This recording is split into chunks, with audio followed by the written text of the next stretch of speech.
So I'm an expert in resurrection belief. According to Jewish burial traditions, which I'm an expert in, what I am an expert in is codicology and paleography, how we date manuscripts based on handwriting style. My expertise is what we call extra canonical gospels. I'm an expert in Roman crucifixion. Kip, talk Bible to me.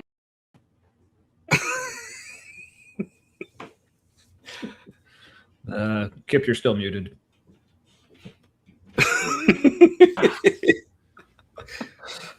Oh, it's just been fun to just like automatic. It's just an automatic like mute thing. That's super. Goddamn, that's annoying. Oh man, I just realized like I wasted a perfect opportunity. We could have just let you do the whole show on mute, and me and Matt could have like done your voice for you. Damn it. Kip would have noticed. I would never have noticed. Not a. All right, we can start over if you want. I mean, I guess we well, no, I mean we're in this now. So hi everyone, and welcome to my channel. I'm Kip Davis. I'm a biblical scholar and a specialist in early Judaism and the Dead Sea Scrolls.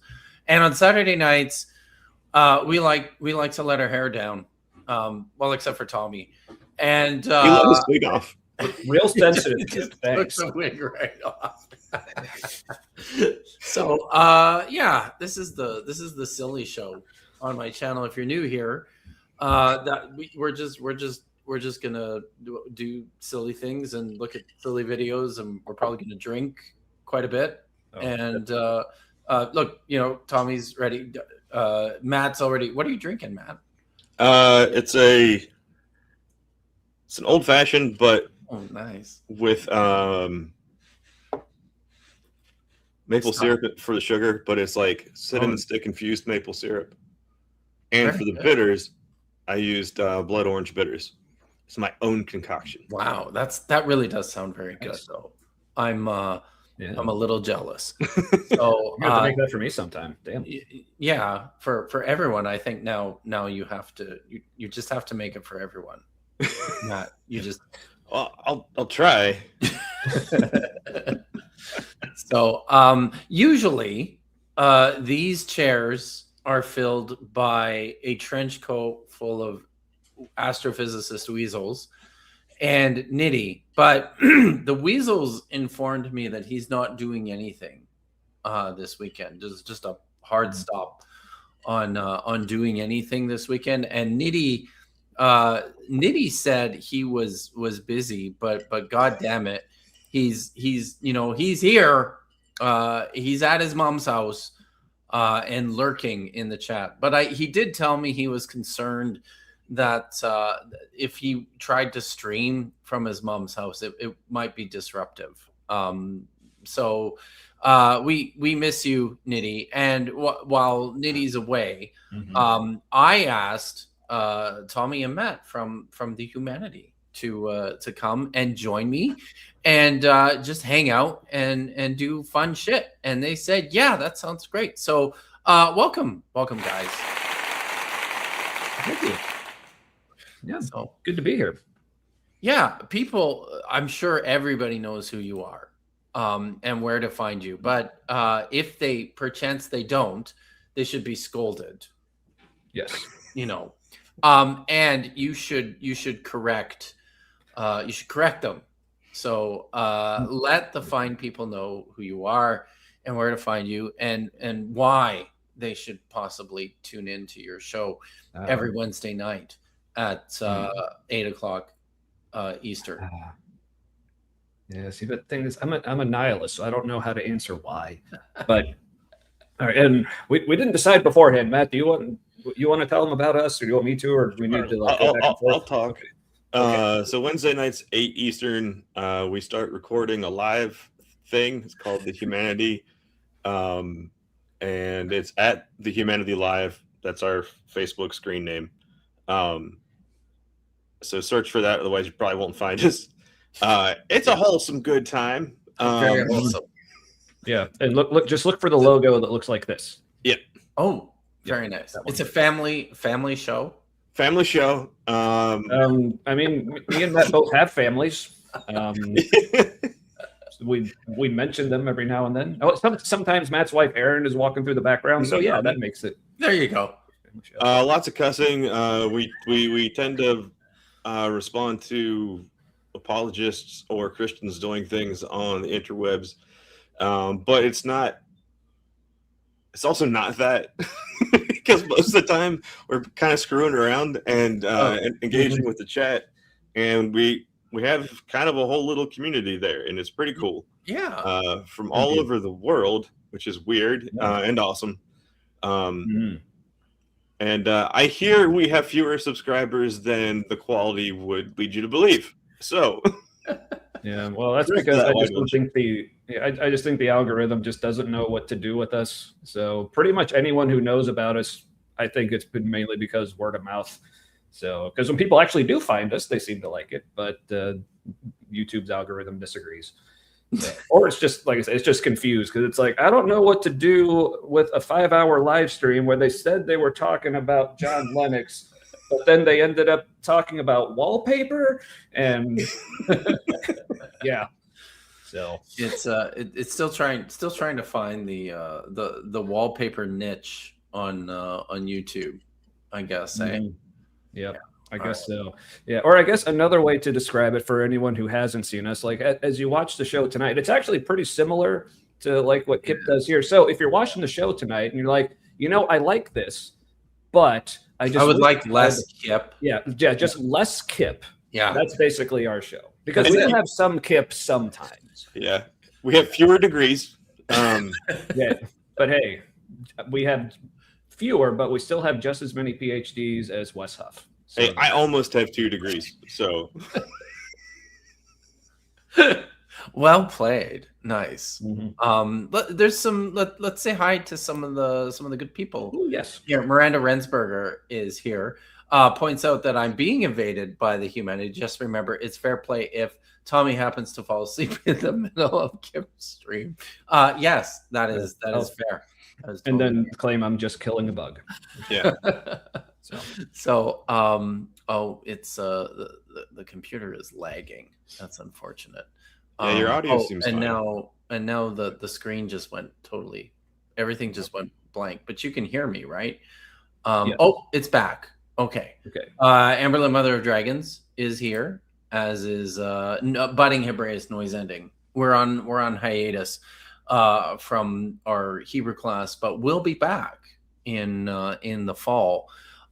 Tree Clam Tad has generously given $5 to say, Kip is late, no Niddy, no Weasels, if no biblically accurate angel AI slop, we riot. Wow, the pressure is high. Another budding Hebraeus Ward, or G Ward, is here. Yes. Maya, the goats. Yes. Maya is lurking and watching. Kelly Scherer is here. See, this is Niddy said he wasn't. He couldn't be on screen, but he's here in spirit. I think this is what it means, right? When you're here in spirit, it just means you're in side chat. I think, right? I can feel it. Yeah, we can all feel We can feel Niddy inside of us. Yeah, right here, right in my sternum. Yeah, Matt's not sure. So, good to see the real Melly and Arrow Dodger. Can you beat the Bible without words that contain J? I don't know what this be. Oh, the thumbnail. Yes, the thumbnail is false advertising, and guys should go absolutely watch this show on the Humanities stream, because they have a very, very cool thumbnail that much more accurate. I ran out of time because I was very busy today. I've had quite a day. So That's all right. It's all right. It's okay. But the thumbnail is great. Sapphire Plushy Sorceress Light is here. Cuneiform Guy is here. That's what Darius Yapgal is Cuneiform Guy. Because in the old days, when you used to be able to, pick your own custom YouTube handle, he did his all in cuneiform symbols. But those days are gone, apparently forever. So, look, Titan is up past his bedtime. which is good to see. And who else? Scrolling down. It looks like Aunt Jer is here. John Gooderham is here. Mr. Spot 666. I'm seeming to be living in a loop. I wonder if he posted that during the intro. It's possible. Tree Clam Tad with another $2 says, "How will we learn about magnets now?" And you won't like, you can't tune in tomorrow to Bad Science Sunday to watch you. I mean, you should absolutely tune into Bad Science Sunday tomorrow. Sorry, Maya. Sorry. But tune into Bad Science Sunday tomorrow. But you can't learn about magnets there either, because the goddamn Weasels are just so unreliable. It's ridiculous. They're not. They're once again not in attendance. Cud 19. Hello, Kip. Good to see you back. Thank you. I was away for a while. I was moving house. Alira, it's wonderful to see you here, and she is here to support Tommy and Matt. Notably, not me, and that is fine. Yeah.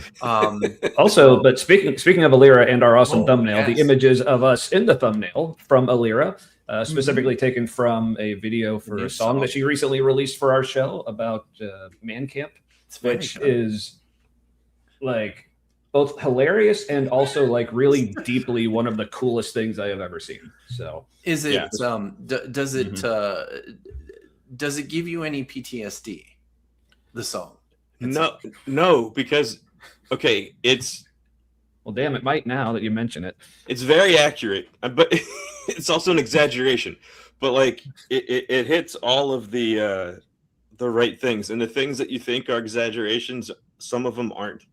And so it was actually pretty therapeutic to see like sort of inner trauma from that whole deal. Sort of God damn it, what's the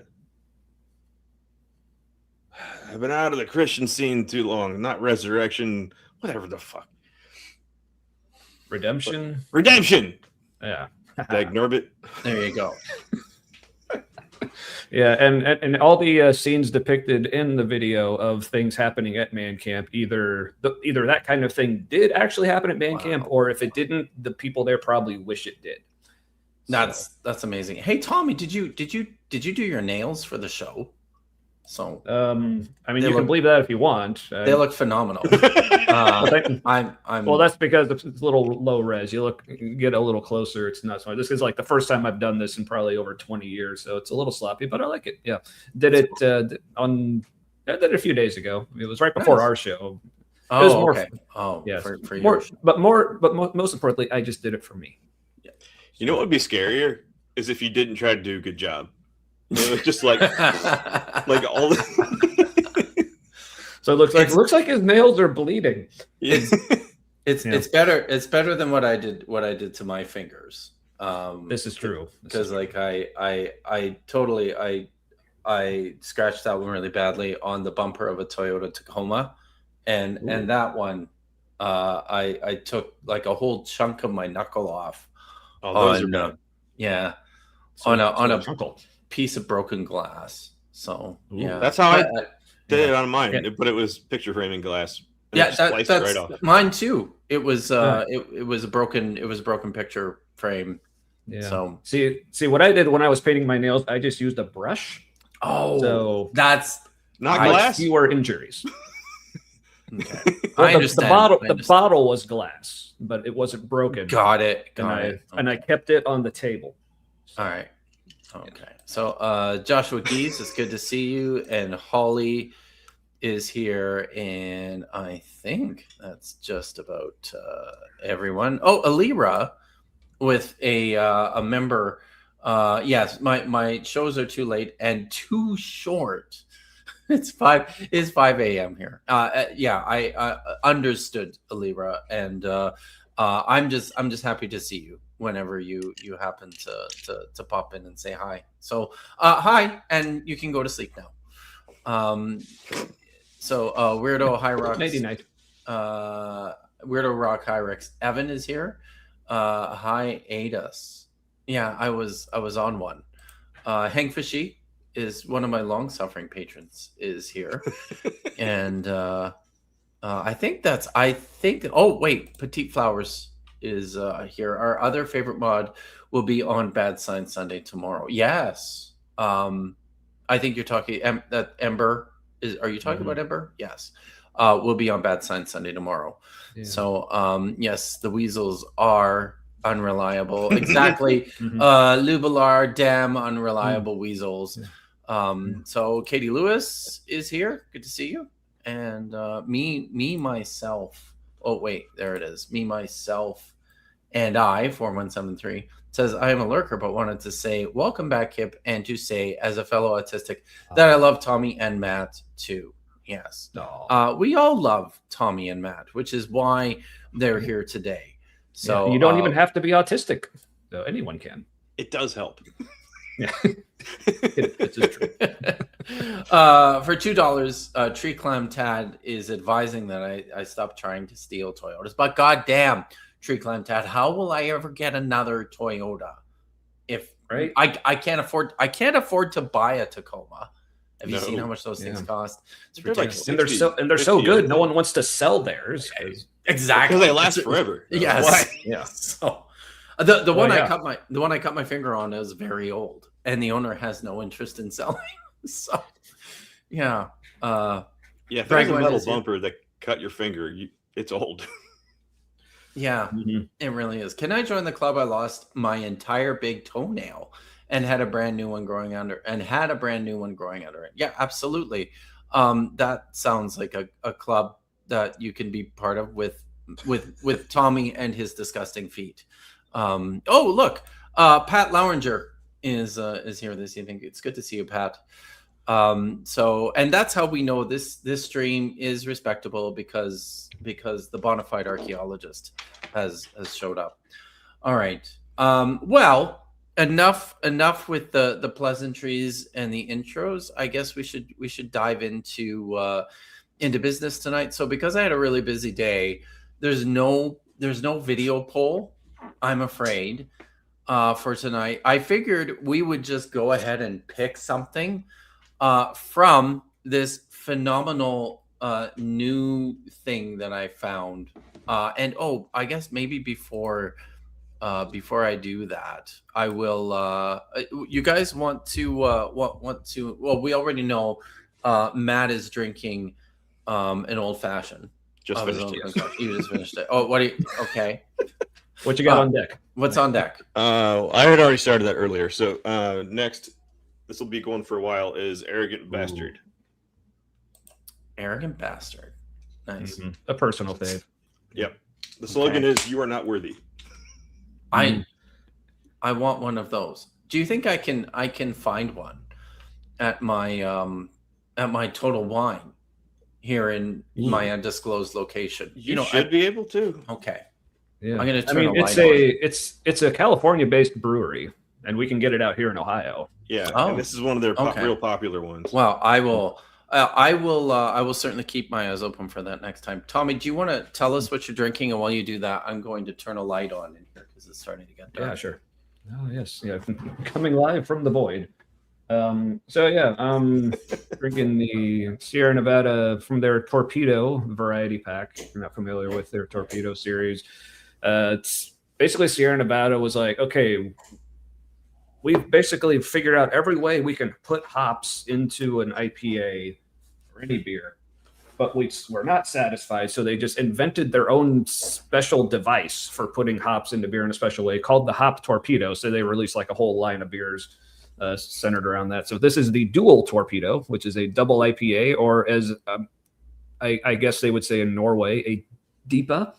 A DIPA. Bring it to you. Yes. So yes, quite hoppy, quite tasty. And at a comfortably toasty 8.2% ABV.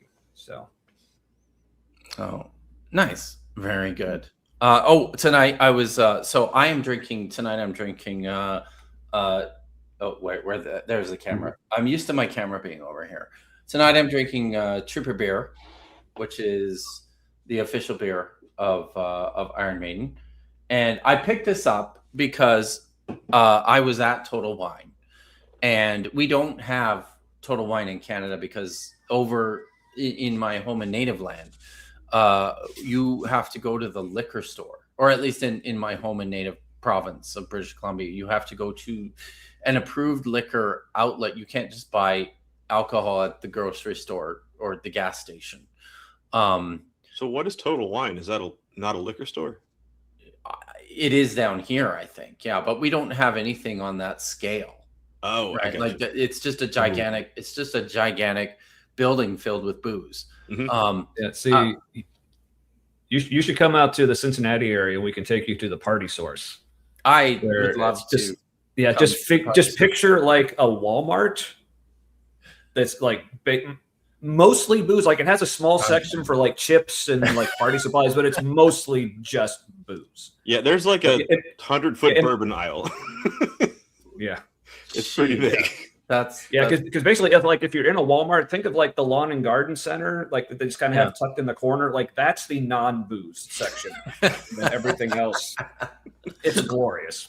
wow. So- That does sound. I mean, I'm still just recovering from my visits to Total Wine. But while I was there, I thought for sure I would be able to find one of my favorite beers, which is McEwen's Scotch Ale, which I have not had for, I think, almost 2 years now, because the liquor stores in my hometown stopped carrying it, possibly because I'm the only person who buys it. That might be it.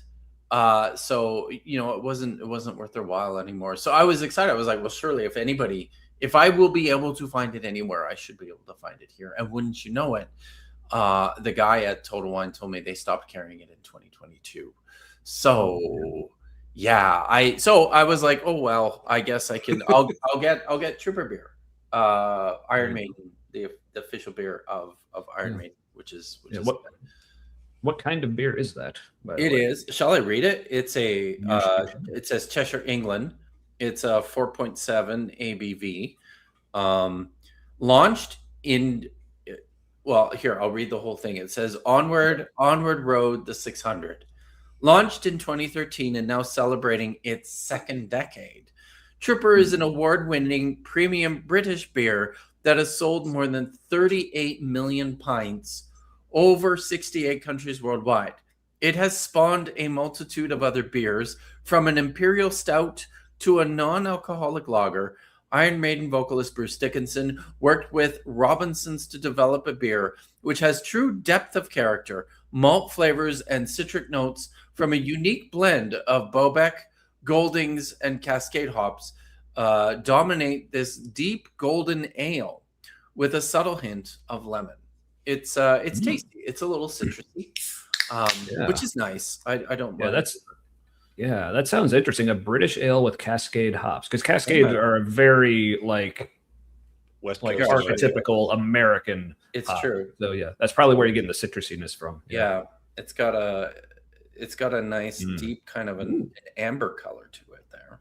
Yeah, So, and a good head on it too. yeah, I'm trying. So let me pull this up. What? While I finish for it. Oh yes. Yes. And now we're on me here. So here we are. So I decided tonight, because we won't have a poll, that we'll just select a crazy video to watch, maybe the craziest one we can find on this site, which I just discovered before I went on my hiatus. I believe on the last episode of Budget Scripture Saturday, I found this site aptly called The Bible. I don't know if you guys knew this. What's it about? Ooh, look at that. You may have heard this, but I fucking love the Bible. I've heard tell. Yes. So it's there are 191,000 subscribers to the Bible. I have not subscribed to the Bible, even though I fucking love it. I just can't bring myself to do it. So Subscriptions speak louder than words, Kip. it's True. Gord brings up a good question. Which Bible is it?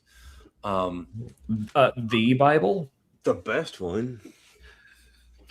I need to give a shout out to my good friend Joel Carrietco. Joel Carrietco.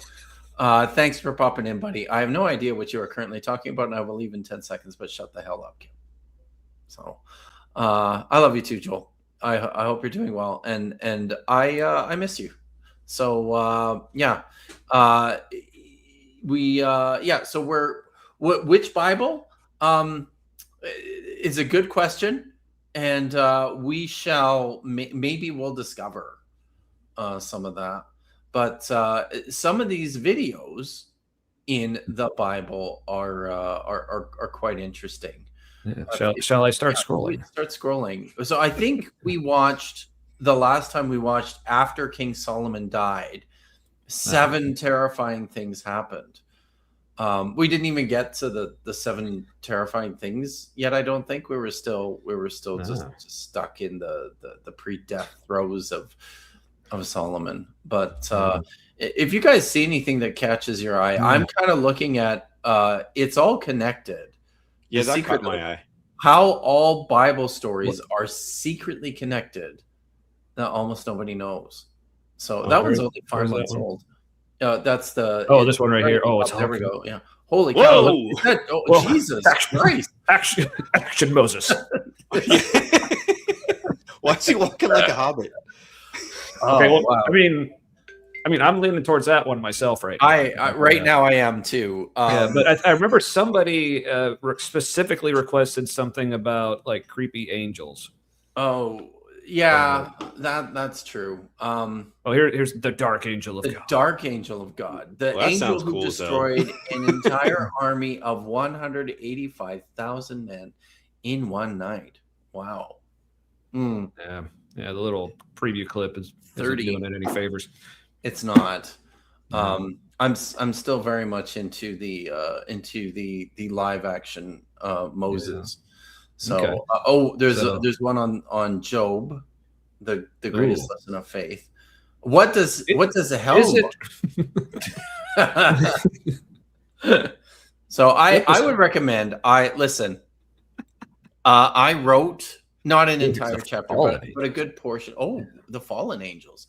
That looks. Wait, go roll back over that one. The fallen angels. That guy looks like. Ooh. Look at that guy. He's like. Yeah, that's cool. I think I have that sword. I think I have that sword in Elden Ring. Actually. Awesome. Very good. Yeah. So, yeah. There's the Book of Enoch and the Forbidden Knowledge.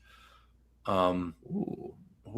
That looks well. That actually looks pretty badass. Not gonna lie. Right. So, I would watch a sci-fi sort of fantasy series about the Book of Enoch. That would be incredible. Yes. See, this is exactly what I was thinking. Is that Sauron? I thank you. I couldn't put my tongue on it. Ooh. Not that one. On the Fallen Angels one. There. Is that Sauron? I mean, kind of. Wings. Yeah. It's AI ripping off of that idea. Yeah. I'm sure that's part of the what was fed to it. Probably, undoubtedly. All right. Yeah, I don't know. What do you guys? Oh, look, I just noticed that there's a video that's labeled urgent. Entitled Israel versus Iran. Ooh. The Bible saw this war coming. The conflict that was written before it began. 200. Go ahead. I'm just loving how that one's labeled urgent, but I love how only some of the other ones are labeled explained. So what does that mean the rest of them are saying? You'll watch this, you'll still have no fucking idea what's going on. Entertaining confusion. Yes. That's actually kind of like this show. Entertaining confusion. On brand. Nice. Very on brand. Yeah. Oh, King Og, the most feared giant in the Bible, because there was more than one. Oh, yes. Why don't I know about this guy? Why don't you know about this guy? I remember Gog and Magog. No, right, Og Yeah. was Og was the king of the Ammonites, who Moses, before entering the Promised Land, he lived in the Transjordan, and he was Moses dispatched the Israelites to go and slaughter him and all of his people, which they did. So but Well, he if only go ahead. No, I was going to say it's said that he was so huge that his bed was like basically an iron monument that he slept in. So that's not comfortable. Yeah, I was Yeah. just going to say, man, if only I had heard of Og before I named my son. That's all right. He's got a pretty cool name anyway. So. He'd be totally into that, by the way. Oh, if I just started calling him that, yeah, he'd probably just roll with it. Awesome. All right. So, are we figuring out? Are we deciding like the discussion, or are we letting like the chat give input? Or I don't know. Chat. Does chat have any thoughts on this? I haven't seen much. I'm Jillian is captivated by the secret power of salt. I don't know if I saw that one Because it preserves things. Let's see. Does anybody have any? Oh, there it is. Yeah, the secret. Oh, a spiritual weapon hidden in your home. Oh God. Well, maybe what we can do is like witchcraft. It sounds like it. Yeah. Maybe we could just do that kind of like informal poll style, where we go ahead and like pick like 3. All right. Like to narrow it down, and then so I mean, it's your show. I don't want to tell you what to do, but I kind of do. You kind of do. So I still think the first one we looked at, the how all Bible so there's secretly connected. Yeah, Moses in a hurry. Moses in a hurry. Yeah. That's a number 1. That does look fucking amazing. All right, so there was that one, and then let's see. We were also looking at. I think there was one about Fallen Angels was kind of cool. The Fallen Angels is number 2. And then what else did we have? Then were you thinking King Og, Kip, or yeah, let's do King Og as number 3, and then let's do the salt one as a 4 as number 4. So okay, where was ranked choice voting? Yeah, ranked choice voting. Yes, number 4. All right, so we got. Let's see if I can remember these. All right, we got. It's all connected with Action 1. Moses. Then we got the secret power of salt. That's number 4. Yeah, but that's okay. Sorry, I'm just going in order. Yeah, the Fallen Angels, number 2. Fallen Angels, and King Og is number 3. All right, so and then back your to votes. Salt. And if you don't vote, or if see, Noise Ending says he's pretty ambivalent. If you don't vote, we're just gonna pick something. So or we'll make Noise Ending pick something. No, Goopdo 3, you're doing it wrong. You're supposed to type in a number, but he says salt. So we didn't make it confusing. That was both like it was very confusing. 1.5 and 4. The real Melly said 3, which was Og. 3 was Og. Yeah. Okay. So I've got 1 for 3. We've got 1 for 4. We've got 2 for 1. There's also 1 for Sar Angel, which was number 2. We got an 8. Yeah, it's number 2. We've got an 8. Yep. So another times 2. Oh, 8. 8, I think, was the 144,000. I don't know if we're gonna get to probably not. So yeah, I don't know. People seem fairly. There's quite a few. Yeah, we got spooky bed hair just being an ass. But hi, Spooky. Hi, Spooky. I saw a lot of salt and 4, which is the same. Yeah, maybe we should just go with. It sounds like we're I'm getting lost. And it's not helping if people are voting more than once. There we go. The secret power of salt, but I won't notice, and I won't care if you vote more than once. But it is. I think we've decided it is the secret power of salt, a spiritual weapon hidden in your home, It has 53,000 views from a year ago. Wow. So it's they've got a whole range There's some scared of Christians. viewership. Yeah, because they got less. They got ones with only 26. They got 362. This one has 1.2 million. But why are they so scared? So- Like they're literally in charge here now.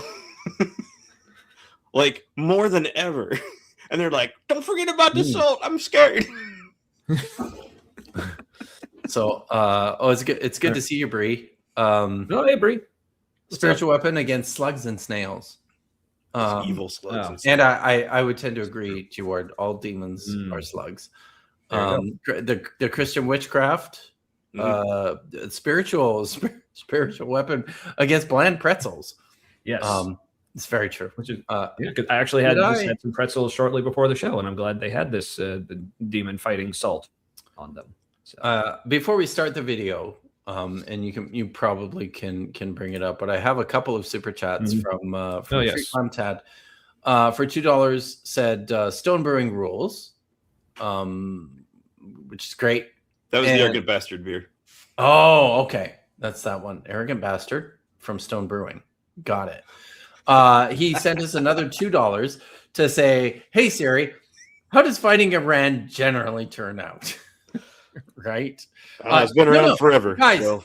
Guys, this time it's going to be different. Okay, it's going to be totally different this time. This time it's going to be different. But which this time? Because hearing like Trump tell all this series of events, I think we're on like the 17th war with them right now. We are so winning. We won the last 16, which is why you have to fight number 17. Well, and now the strait is ours. He just said it belongs to us. So see, we're playing best of 57. So no 47 because that's the magic number. So true. Yes, 47th and last president. Yes, good. It's good to see you, Mary. Yeah, and happy birthday! Happy birthday! Mary. Yes. Yes, I've been muting my burps in anticipation of your arrival. Oh, good. Okay. You are welcome. I got another $2 from Modern Atheism, who says, "Hello, Dr. Davis. Would love to have you on the show."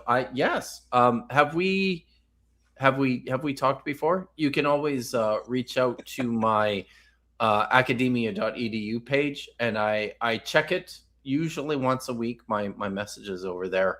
I haven't, admittedly, for like a month because I've been moving, which is the worst thing ever. Yes. So try and reach out there, and I'll be sure to get back to you. Thank you, Tommy. Tree Climb Tad for another $2 says all your straights are belong to us. Yes, they do. All right, shall we start this terrible video? Maybe just bump it up to 1.25 right away. 1.25. Alrighty. Let's see. Where? Oh, there it is. Yeah, they'll probably pad it for Perfect. 5. All right. Probably. Okay. We're learning about salt, everyone, because apparently it's got biblically All right. powerful properties. Yes. And I think it might go a little something like this. Salt in the Bible was never just a seasoning. It was sacred, symbolic, even dangerous. Today, we sprinkle it on fries. Okay. But in ancient times, salt was so valuable, it built empires, sealed covenants, and even determined life or death. And when God... See, now I feel bad for sprinkling on my fries. You're telling me I could build an empire with this shit? God damn it. Indeed. Do you guys want to hear my my table salt Dead Sea Scrolls story? Okay. Ooh, I probably do. Okay, so I was part of an international team charged with publishing the Dead Sea Scrolls fragments from the Skyen collection in Norway, and we became suspicious that a number of these were modern forgeries, and so we took them to a physicist in Berlin who did some physical tests and like chemical tests on them, and on one of the fragments it was determined that there were crystals of table salt all over the fragment, which would be unusual because table salt is a manufactured product. It's produced. It was invented in like the 15th or the 16th century. So like, what on earth is table salt doing on this fragment of papyrus purported to be from the 1st century BCE? And even more suspiciously, under the microscope, you could see that the ink applied to the fragment in some places actually went right over top of the particles of table salt. So this was one of these dead giveaways that, you know what, this is probably a fake. Yeah. Never pre-salt your parchments. No, don't. It's always got to come later. What, and were they just like at a Subway, like forging these documents? Where are they? Where there's loose salt everywhere? There were, right, like, and this was part of the question, because like under a microscope, some of the Dead Sea Scrolls fragments have like accumulations of salt crystals on them, like from being in the naturally arid, very salty Dead Sea environment. Yeah, but it's like desert salt. Exactly, but we wondered, like, was it just that somebody was eating lunch and, you know, while they're forging manuscript fragments, or was it that they were intentionally trying to go, we're gonna get one over on the the specialists in case they test this, they'll see that there's salt on it, that, you know, showing that it came from the Dead Sea region, the very salty Dead Sea. Yeah. I don't know. See, now I'm envisioning someone like trying to do these forgeries, but they're like racking their brains, like, how can I like make this more authentic looking or whatever? And they're just happen to be eating and they like spill salt on it. They're like, son of a bitch, I've done it. Exactly. Oh, awesome. Also, I was just wondering, like, so when you asked us if you wanted us to tell that story, what would you have done if we said no? I would have told it anyways. So that's what I figured. Yeah. So that's why I didn't bother. You should. Okay. Yes, you answered correctly. But just like God, he gave us the opportunity to go willingly. Oh, so he didn't. I am very much like God in this scenario. Just in this scenario. Yes. Okay. Just yes, in this. Yes, this story time, I guess, much like hell, was locked from the inside. Yeah. All the story times on this channel are not volitional. You're part of this, whether you like it or not. Yes. Modern Atheism for another €5 said, I did, and I sent you an email also. I'm one. Oh, okay. I will check my emails tomorrow, and I will respond one. And we will, now that I've got some time. Last month was just a nightmare. So now that my schedule is clearing up, we'll set something up. All right. But thank you very much for your support of the show. All right. Shall we press the goddamn play button? Yay. We shall. Chose an element to represent his eternal promises. He didn't pick gold. He picked salt. So here's the question nobody's asking. Why? Wait a minute. Why would God? Did he just pick salt? No, gold was on a bunch of other shit. Yeah, right. Yeah. The streets of gold. There's I remember there being like streams of like living water is a big thing. Another one, yes. Well, maybe the water had salt in it, like it was salt water. It's streams of living salt. No, I don't think living water was ever salty water. Yeah, fountain of living. So the salt is alive. It's just not alive with flavor, is what you're telling me. This feels pretty selective to me on the part of the right creators here. So yeah, right. It reminds me of you've seen that horrible movie Zeitgeist. Oh, not all the way through, but I've seen. Yeah, I remember like a lot of it. There was a part where it said, because it was using astrological signs very heavily, and I guess like whenever Jesus was supposed to have been alive was like during like the age of like Pisces or whatever. It's like, because what's the animal most associated with Jesus? The fish, because he's talking about like the Jesus fish, and the parable, like, you know, there was like the fisherman and like Jesus like eating fish on the shore. It's like, and I don't know if the loaves and the fishes from the feeding of the 5,000. Yeah, but I don't know if I had to guess like what animal was most associated with Jesus, like on an identity level, I would have gone with lamb, or like literally called like the Lamb of God. Yes. Yeah. Also, donkey, depending where you are in the Catholic calendar. Yeah, that's true. Because of the riding of the donkeys. Is that Yeah, and there's a whole Palm Sunday the two deal. donkeys. And, Don't yeah. forget. the two donkeys? Yes, Mhm. but that's only in Matthew's gospel that he rode the two. Did he like Yeah. ride them like they were skis? Like what? Well, this is the question, right? Was he?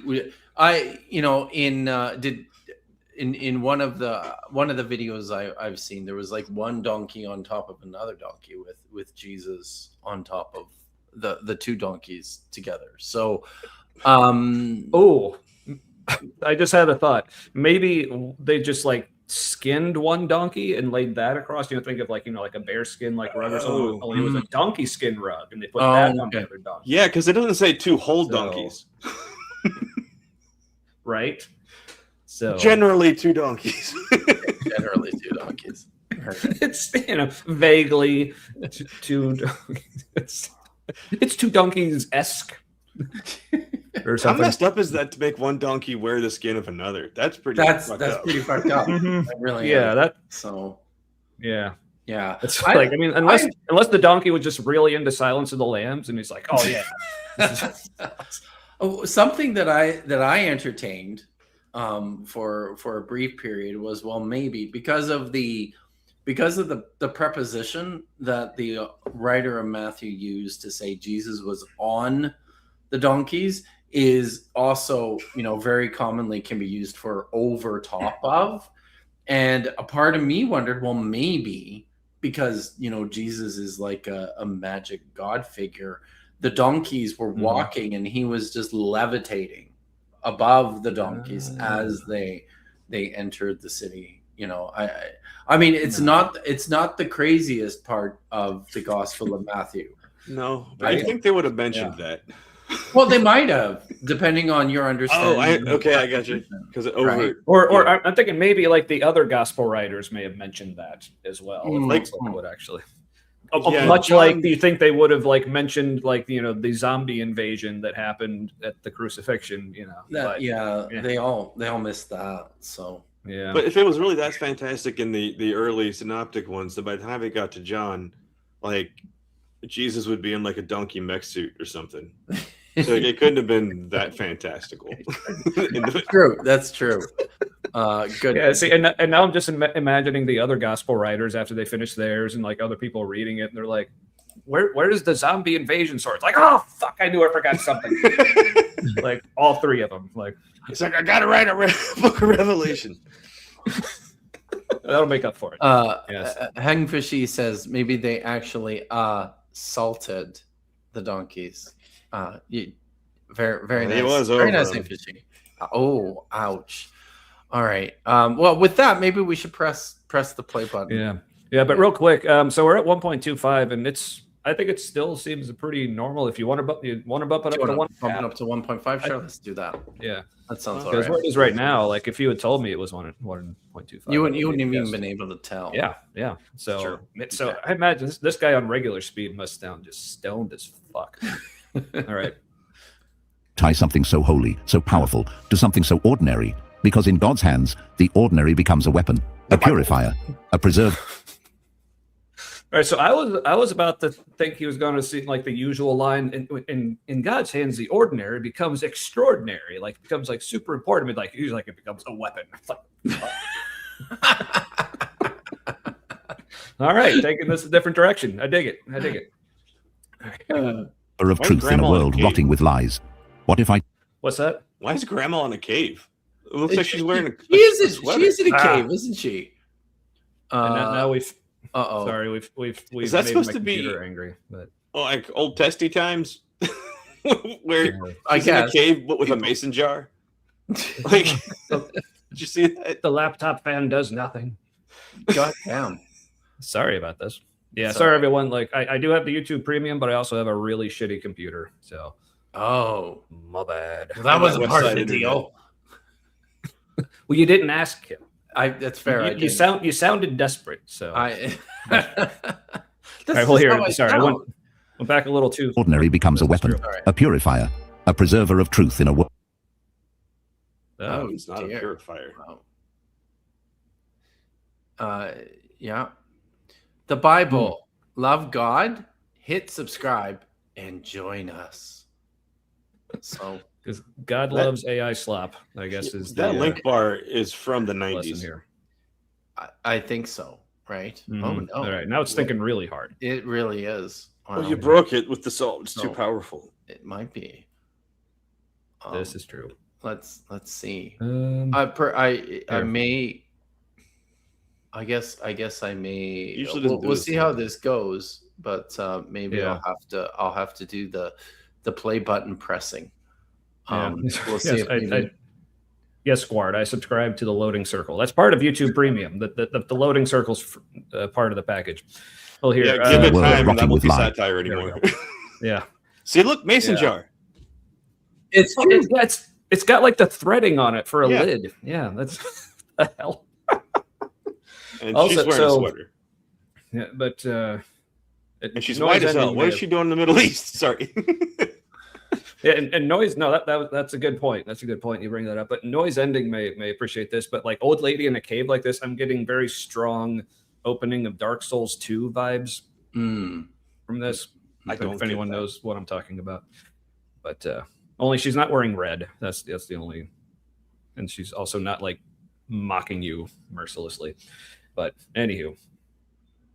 All right. Well, I think the YouTube is it cooperating now? collected All right. itself. Yeah, I think Good. it so. Let's continue. What if I told you that this forgotten element holds the power to break curses, heal nations, and preserve your spiritual life? Throughout Scripture, I would not believe Whole you. nation. That's how it got on there, Kip. Wow. Oh, see. Oh, are these the guys who forged it? It's like this is what they. Where's the document? Yeah.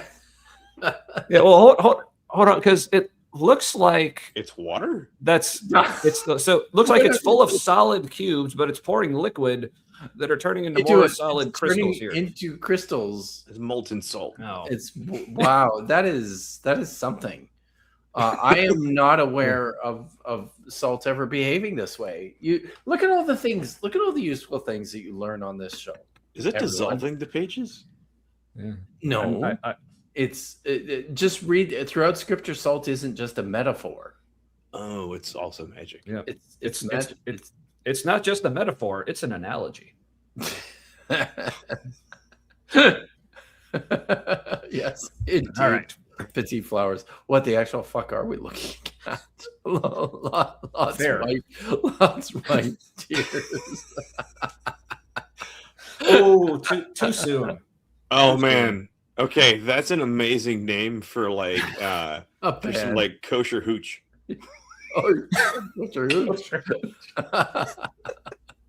Yeah, or I'm thinking of like some kind of like funeral doom band. Okay. Yeah. Noise that's their ending, hooch. who's learning Hebrew, has noticed that it's written in kind of not really Arabic. Jillian, that's definitely writing on that page. Yes. So That is some of the as AI does. Yeah, that is some of the writing of all time, Mhm. as they say. Yeah, all It right. is So some of- let's see if playing will help with the confusion. I doubt it, but hey. the Wait, white hold confusion. on, real fast. Cool. I just realized something. Okay.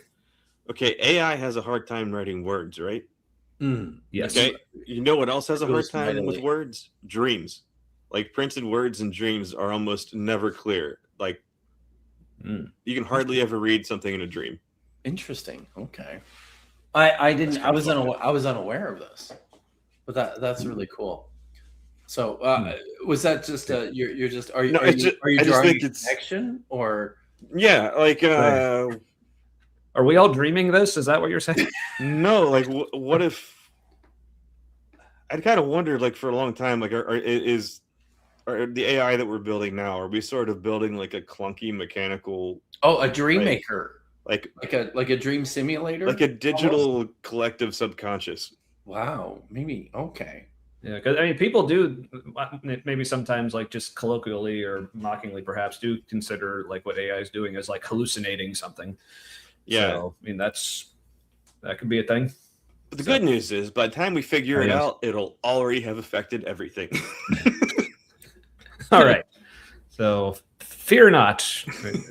That's what the salt's for. Yes, true. Yes. Okay. Liquid, but Oh. solid salt. Yeah. So we're fighting the AI writing demons with the salt here, I guess. That's it. Yeah. So, all right. Let's keep Arabic because it's Ah. it's pseudo Arabic, so it's got yes. the purification, right? Right. Doing All right. something. The salt isn't just a metaphor, it's a divine signal.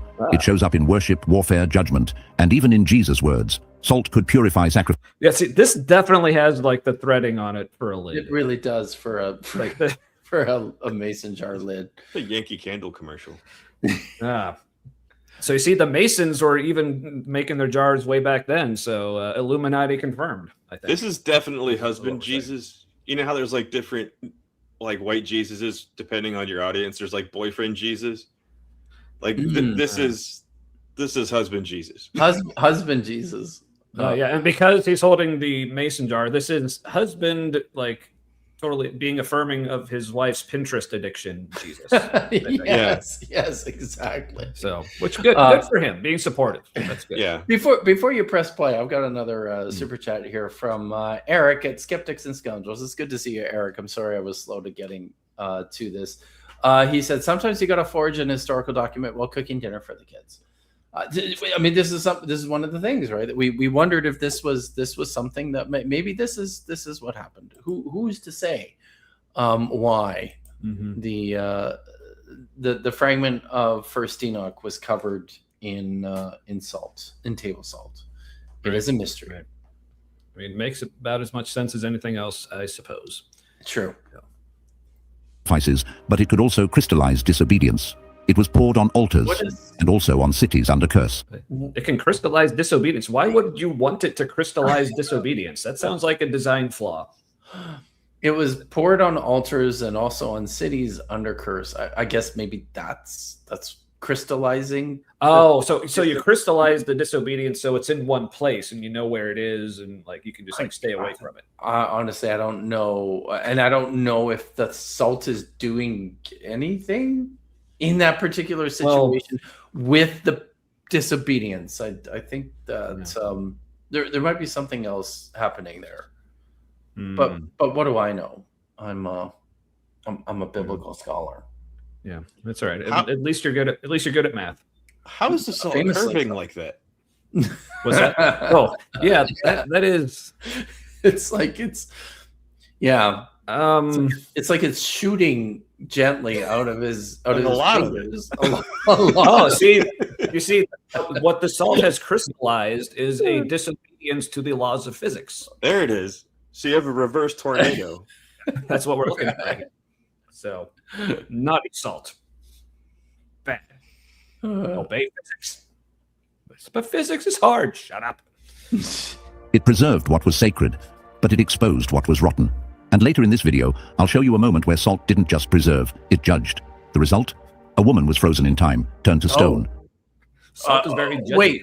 No, I bet I'm going to make a prediction now that this video believes that the large salt pillar on the southern side of the Dead Sea, which is called Lot's wife. I bet that the makers of this video thinks that is probably actually Lot's wife. Isn't there more than one? Yeah, I was gonna say which one. I thought there was like saying like a natural formation in the region. I thought they are natural formation. There's one particular one; it's quite large. Okay. Yeah, so to me, she that was a big story woman. sounded. People were bigger back then. Because to me, it sounds like one of those stories. And I forget what they're called, but they're all over like the Hebrew Bible and other ancient writings. Like a story of like it's probably someone saw these formations and it's like, oh, what's a story we can make to kind of explain these things, like a kind of like folk mythology about it or whatever. It's freaking me out. Make it make sense. The term for that you're searching for is an etiology or an ideology. And yes, there is the Hebrew Bible, as many ancient myths is also replete with these ideological tales. Yeah. So It's I true. see. Okay, I see a Marin there in the chat. She's connecting some of the lore. Apparently, Lot's wife is the daughter of a Nephilim, Yeah, Oh, because the Nephilim couldn't have just been dudes. right? Mm. Yeah.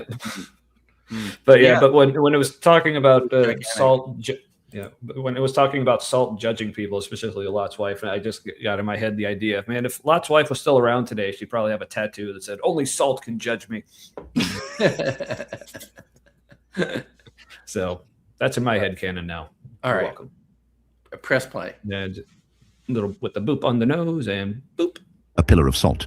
If you've ever felt spiritually dry, if you've wondered why your prayers seem stale, or why your worship Ladies. Isn't that something in like Ember's little like horrible Yeah. people montage? Like if you're suffering from spiritual dryness, Yeah, I Cameron guess talked about spiritual dryness.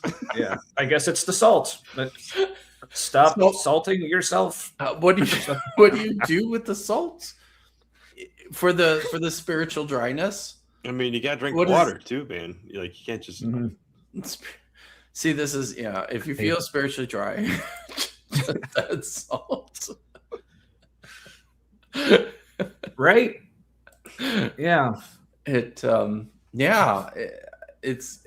little confusing. Oh yeah, Oh, man. because salt means opposite of dry, right? That's why I mean That's- that's why we all love It those was juicy, moisten you right up. Yeah, Yeah, we, if- why it everyone feels like- loves Famously, You know how like with magnets, you take the same pole with the same pole, and they like repel each other. That's like what they're trying to do with metaphors here. so the I mean, metaphors just aren't happening. all lubricants are famously made from salt. Yeah, Yes. they're all And crystals. That's And that's also why everyone just loves those juicy potato chips, Yes. right? All right. All right, I think that's just grease. Anyway, all right, but all right. Well, this lady seems to think something important is happening here, so let's see.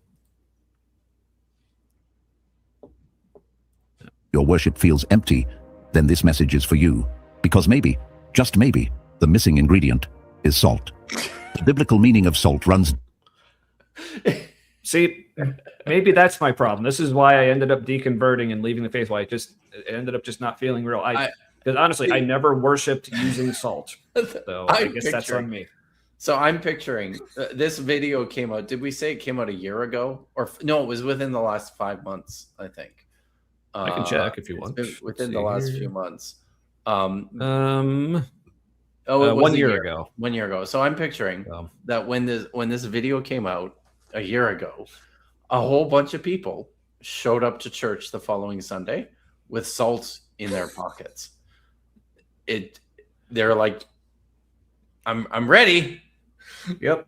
Oh yeah. I mean, like not just salt in their pockets. Like those little like salt packets you get for like takeout and stuff. They had those like stapled all over like their Stapled clothes all and over everything. and they had those like the hats with the cup holders, just like with bottles full of salt water with the straws. Like, yeah. Sapphire, mine too. I think, right? Like you guys as well. My worship was always unsalted. Yeah, see, that's the problem. If we had simply worshipped with salt, maybe we would still be believers today and not had such spiritual dryness, and, with the itching and the burning. I can't get past how terrible that is because it dries you out more. It's a stupid metaphor. They the other thing I'll point out is they spend a lot of time talking about how precious and incredibly valuable the salt in ancient times was, and yet we see picture after picture after picture of people with like mounds of salt like just draining from their hands into the into the dirt because it's so precious. Yeah, that's the thing, right? Because that's what the manna was. Yeah, that's a good point. Because like, what's this whole video is talking about how like important and precious salt is, but like all these pictures of people just like dumping it out in the desert, like yeah, fuck this shit. Like and their hands covered in camel shit, and they're just because in the past they just like rooted through the camel shit. That's it. Yes. Jeez.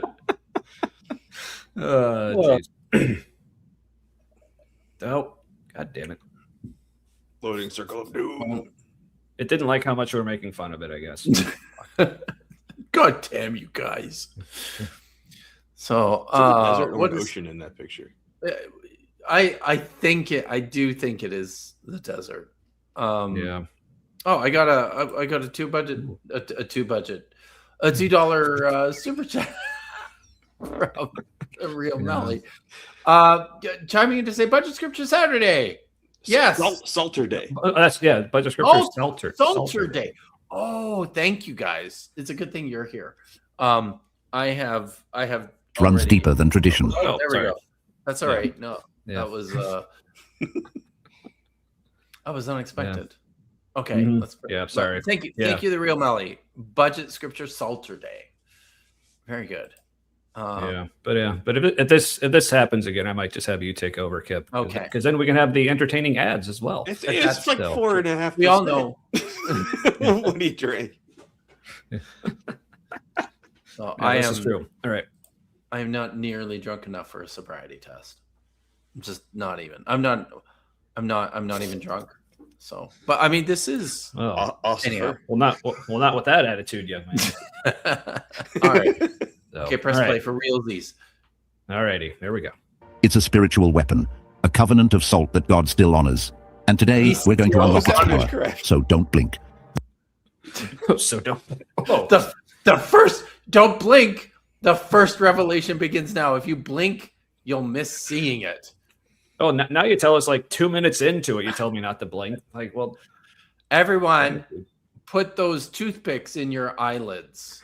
yeah, or do like get if you have like those like Clockwork Orange like setups, or you can like, Oh, just keep man, your eyes no. pried open.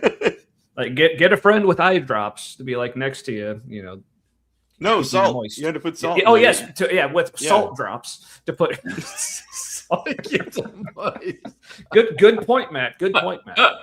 Thank you, man. I almost instructed everyone to do something really stupid. I know, man. Safety So- first.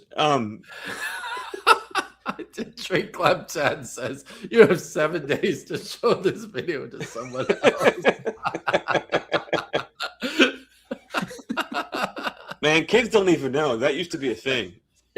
Right. Yes. Mm-hmm. God damn, that was a great movie. Uh, So This salt looks like chicken nuggets. what's that? This salt kind of looks like chicken nuggets. It does. That's true. yes. Mm-hmm. The first revelation begins right now. Right now. Long before it sat casually on dinner tables, salt was a treasure. In fact, it was once considered more valuable than gold. Entire economies were built on it. Wars were fought over it. Ancient roads, like the famous Via Salaria in Rome, were carved into the earth. The road. It's the road itself is moving. I don't know. Can you back it up Ooh. and watch the road again? Because Okay, it's like, I can try. let's try. Let's Let's see Why? what Why does their All right. path have tire tracks in it? see. Ooh. All right, it let me. All right. Oh this yeah, road- yeah. It went This road, from you mean? footsteps Pay to like snowmobile Yes. tracks. and pay attention to it. It's moving. All right. See, they're marching in single file to hide their numbers, but they aren't being very uniform, so they're just not. They're doing a shit job at it. They're trying. All right. All right. Press, Well, yeah. press Let's see. play Let's see. and watch. Wars were fought over it. Ancient roads, Oh, like the yeah. famous Via Salaria in Rome, Yeah. were carved into the earth just to Also, transport it. Jillian Roman soldiers weren't paid. points out that the guy on the camel at the back has a tablet and he's writing shit on the back of his camel. Yeah. Well, he's That got is- time. Not Like, he's probably writing like, man, the road looks like it's moving. Whatever somebody put in the coffee this morning, like, really fucking with me. Sand people.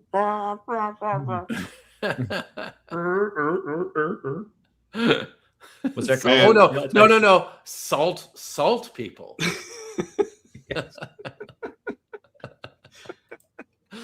Oh, geez. All All right. right.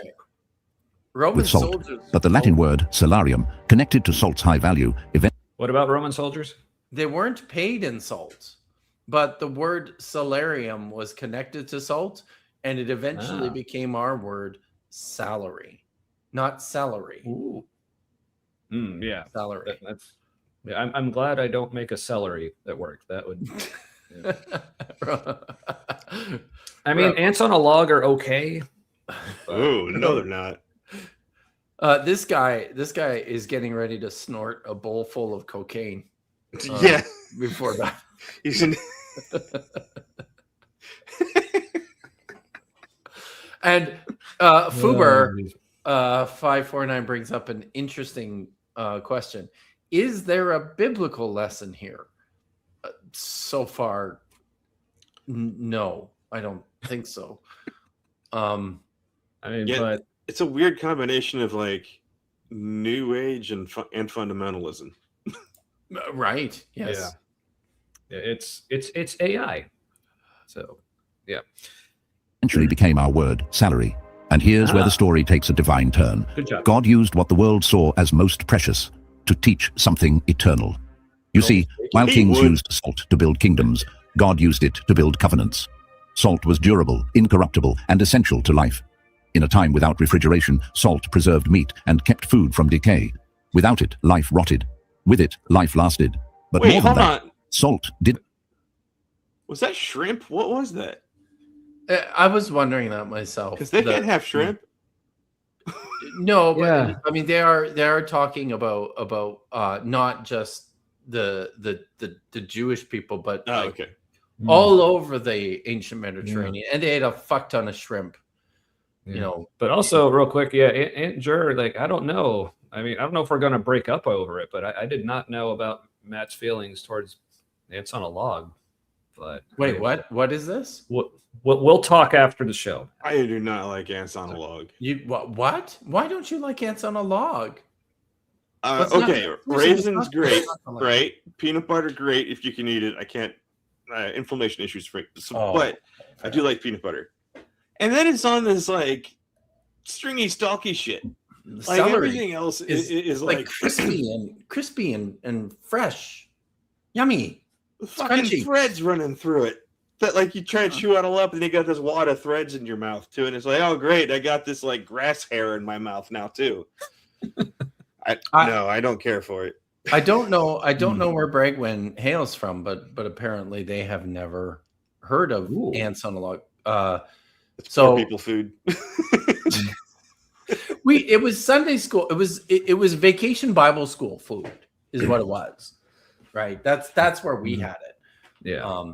Yeah, I had it at school in first grade, but I also went to a Christian school, so first grade was essentially like vacation Bible school. Essentially. But- Yeah. So we haven't described so- what it is. So it's raisins Oh. on it's raisins on peanut butter, and this is all on top of celery in that little like half moon groove. Yeah. So in you the celery. you spread the peanut butter in the groove, Yeah. Mhm. and then you put the raisins in the peanut butter. Yeah, it looks all And right. it's delicious. Nope. Yeah.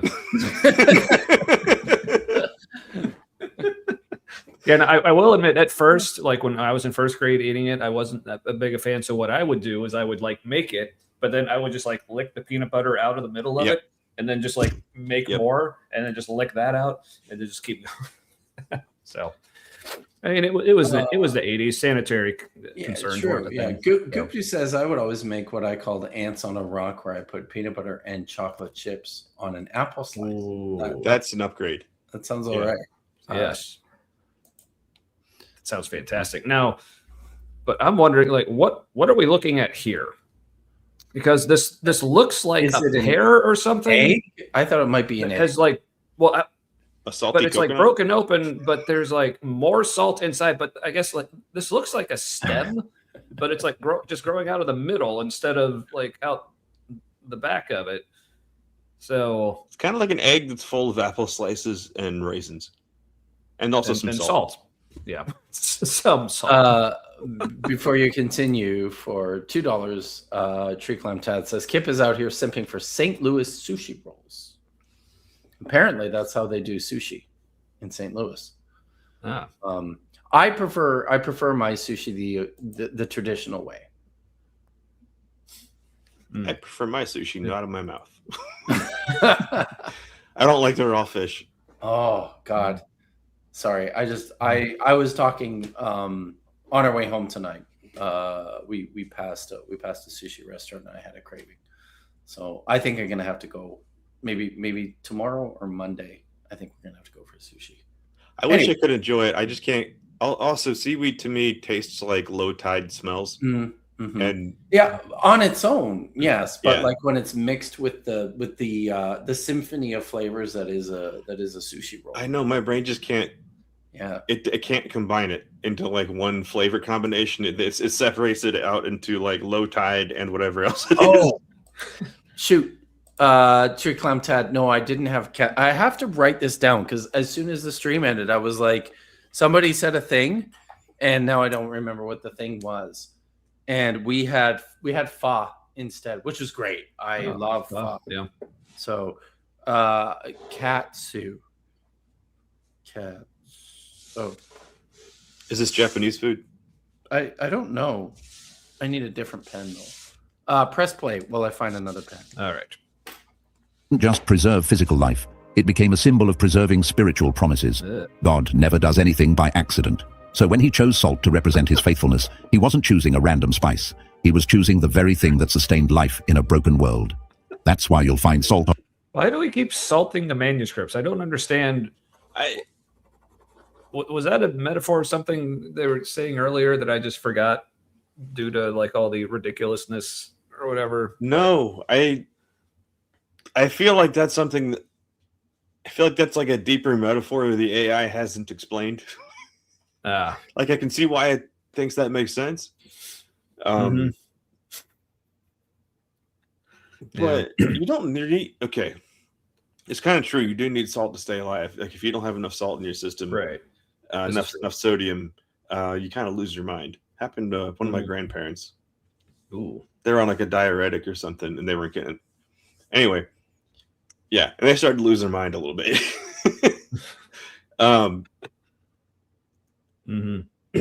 But he's talking about like it's food and water. Yeah. Yeah, Gotta it's get your weird, salt but before you get your food and water.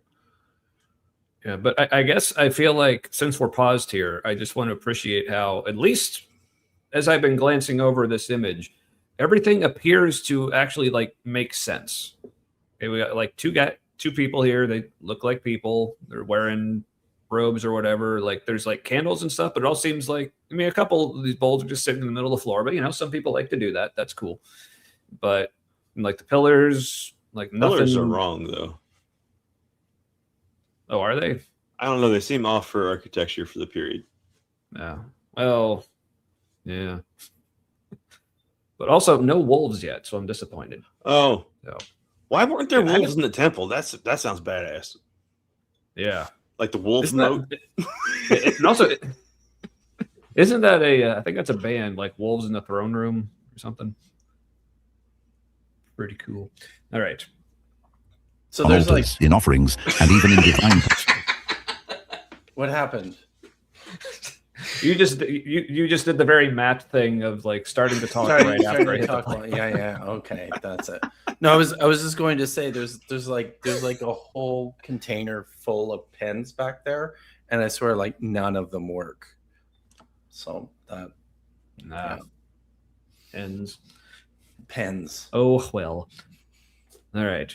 Yeah, but speaking of wolves, like I remember that was like a big thing on the show for a while, but it's been a long time since there have been any AI wolves in any of these videos. It's true. It feels like we kind of went through a phase. Yeah. An like, AI phase. It's like, damn it, are AI wolves endangered now too? Like, is nothing safe? Nothing is safe. Well, AI had a special interest for a minute and then moved on. Much relate. Yeah. Right. Yeah. Commands, not for taste, but for truth. Salt was sacred. It was more than an ingredient. It was a message, and that message was simple. What man uses to buy empires, God uses to seal eternity. What man uses... Again, more like talk of salt being sacred, but like we're just like spilling it all Just over the seeing it damn all place over the here. place. Yeah. I'm also not entirely sure that was. I mean, I don't know. I have to think about that some more. Anyways, yeah, press play. Okay. to trade empires. God used to trade promises. So when we read about salt in scripture, we're not reading about seasoning. We're reading about covenant, purity, permanence, Well, and you're power. kind of That's reading the foundation. both, actually. Like I mean, it says so right in the New Testament text where it talks about salt having preservative properties and flavor, importantly, right? Like that's kind of the whole point. Mhm. Wasn't it like one of the cheaper flavorings? I think it was like one of it was Like common? locally common, right? Like Yeah. lots of other spices were hard to come by. It's good to see you, BS. Especially Yeah, being but near yes. the Dead Sea, where you like they'll literally like put a bowl in there and let it evaporate. Right? Yeah. Mhm. Or you got the big pillars, just like chisel yourself off a chunk of Lot's wife and Tasty. Guys, What color is that? What color is that salt? Where? Which salt? The pillars? In the Dead Sea area? Yeah. Like is it Yeah. pink salt or No, I mean it's just they look like it's kind of a sandy color, but it's not very colorful. The Dead Sea itself is super salty. It's like extremely salty. It's fun though to float in the Dead Sea. If you are a not buoyant person like myself, it was kind of cool. So nice. I recommend So I just saw Marin had a joke in the chat there. It's like, joke from my daughter's partner. What do you call an autistic woman at her surprise birthday party? My first answer was Marin. But that's good too. Yes, that's correct. Yes. Awesome. Mhm. Like that's so correct. It's almost not funny. Like Yes. it's like If I had a really surprise close to party, looping all the way back around. Yeah, I'd like, oh, thank you. I need to run away now. Yeah, that's why the only surprise party I ever had was one that I threw for myself. So That's the way to do it. All right. Oh, those British. Anywho. Oh yeah, they're back to Jesus and his threaded mason jar. Like, where's the lid for this thing? Did he just lose it? Like, I mean, I can relate to that. I lose Clearly. lids to all my shit too. Yes. But you're Jesus, man. And We'll also, create a like, new one. I was about to count the fingers here, The fingerless. like on his hand, but I Looks like a mitten. I don't see separate fingers. I think it's just a chunk of hand. It's just a Yeah. it's a hand chunk. Yeah. Yeah. Is that, Like- how like is you he do. like? How is that jar like resting in his hands? Is it Well, you see, it's He's about to drop magic. okay? Oh, yeah. This is just a picture of Jesus in the process of dropping his jar. He's about to say, it's like, oh, me. Yeah, Jesus Yeah. is blackout drunk and he's dropping his candle. Well, I mean, his blood apparently is just pure wine. So I'm pretty sure that's above the alcohol limit. Oh, I guess that's probably a thing that would work. I haven't even thought about that you could use like mason jar lids Especially like the one As- where the center comes out. as egg as egg molds for your breakfast sandwiches. That is a great idea. Thank you for the life hack, Bragwin. Yeah. Well, all right. Well, at least we learned something valuable here tonight. Thank you. Yes, at least we did. So, all right. Because if salt held this much weight in the hands of kings, imagine what it means in the hands of the King of Heaven. And that leads us to one of the most mysterious phrases in all of There Scripture. it is, guys. The covenant of salt. Why is it in water? The water. Because that's what you want to do With your with the- scrolls, you with gotta your put them in the scroll- with your water. documents, you put them in the water to preserve them. Is this one of the Dead Sea Scrolls? Like, you had the War Scroll, the Great Isaiah Scroll, the Copper Scroll, the Covenant of Salt. The covenant of Scroll. salt scroll. Yeah, speaking of copper, okay. is that a scroll or is it just kind of like wrapped around a pipe? Right? Yeah. What is Well, it's Yeah, it looks like part of it is a copper scroll, but then Yeah. it like became paper parchment or something. Yeah. I mean, I don't even know if it's parchment. It looks Ooh, kind of yeah. like paper to me. Oh, so So- is this what salt does to copper? It turns it into paper so you can write a covenant on it? Oh, and weirdly, it's Yeah. in American English. Oh, yes. The title is, but the rest. The rest of It's it's very- gibberish. Yeah, see, this is very prophetic. So like some dude was writing down like, oh, what the fuck does that say? It's like, Yeah, don't he was worry, writing it'll in make sense tongues. it'll make sense in a few thousand years. Don't worry about it. Enter says that you have to grease the lids, the mason jar lids. Yes, before yes. you put your, that makes sense, right? That- I did wonder about that. So thank Yep. you for the Definitely want to grease your lids, but not with salt. That will not. They're called the Dead Sea Scrolls because they dunked them in the sea. Yeah, because I thought they actually came from the Dead Sea. I mean, why else would they call them the Dead Sea Scrolls? Why? That would Why be so would they call confusing It's and very- misleading. Yeah, Why would they've just been floating in it forever. It's weird. Nobody saw them. It's true, right there, the whole time, right?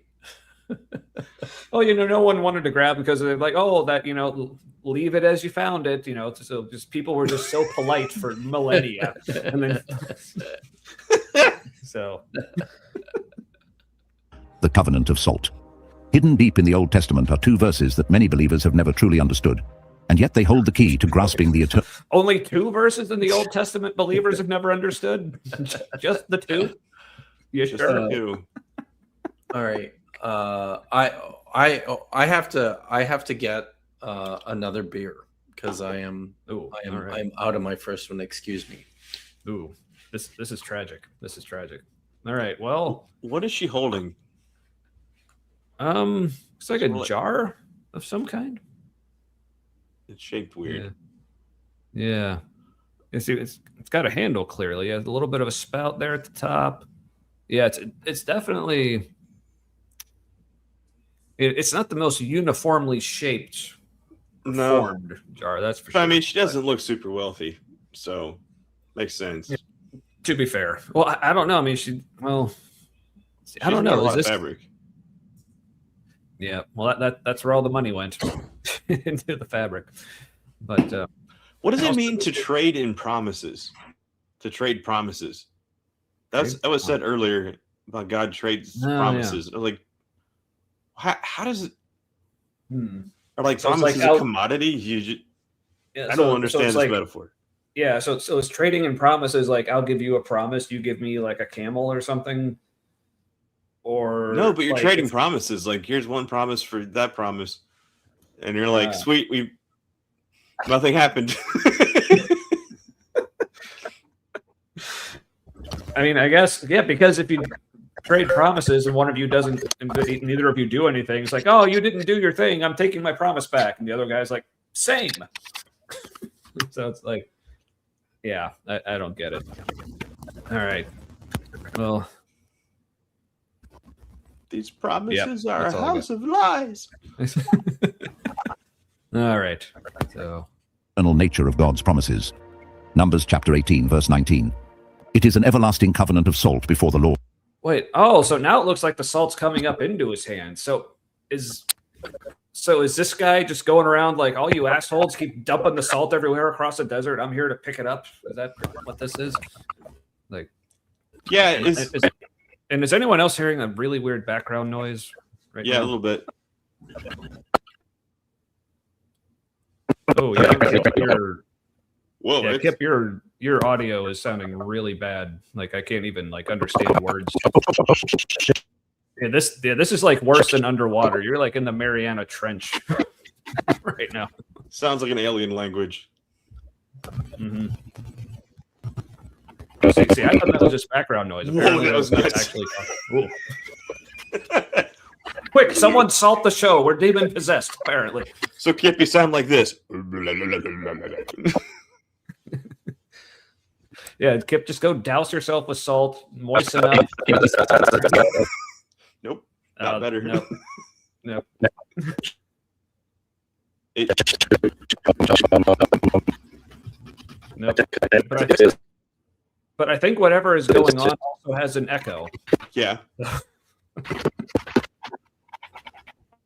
Yeah, someone's saying maybe your mic isn't right.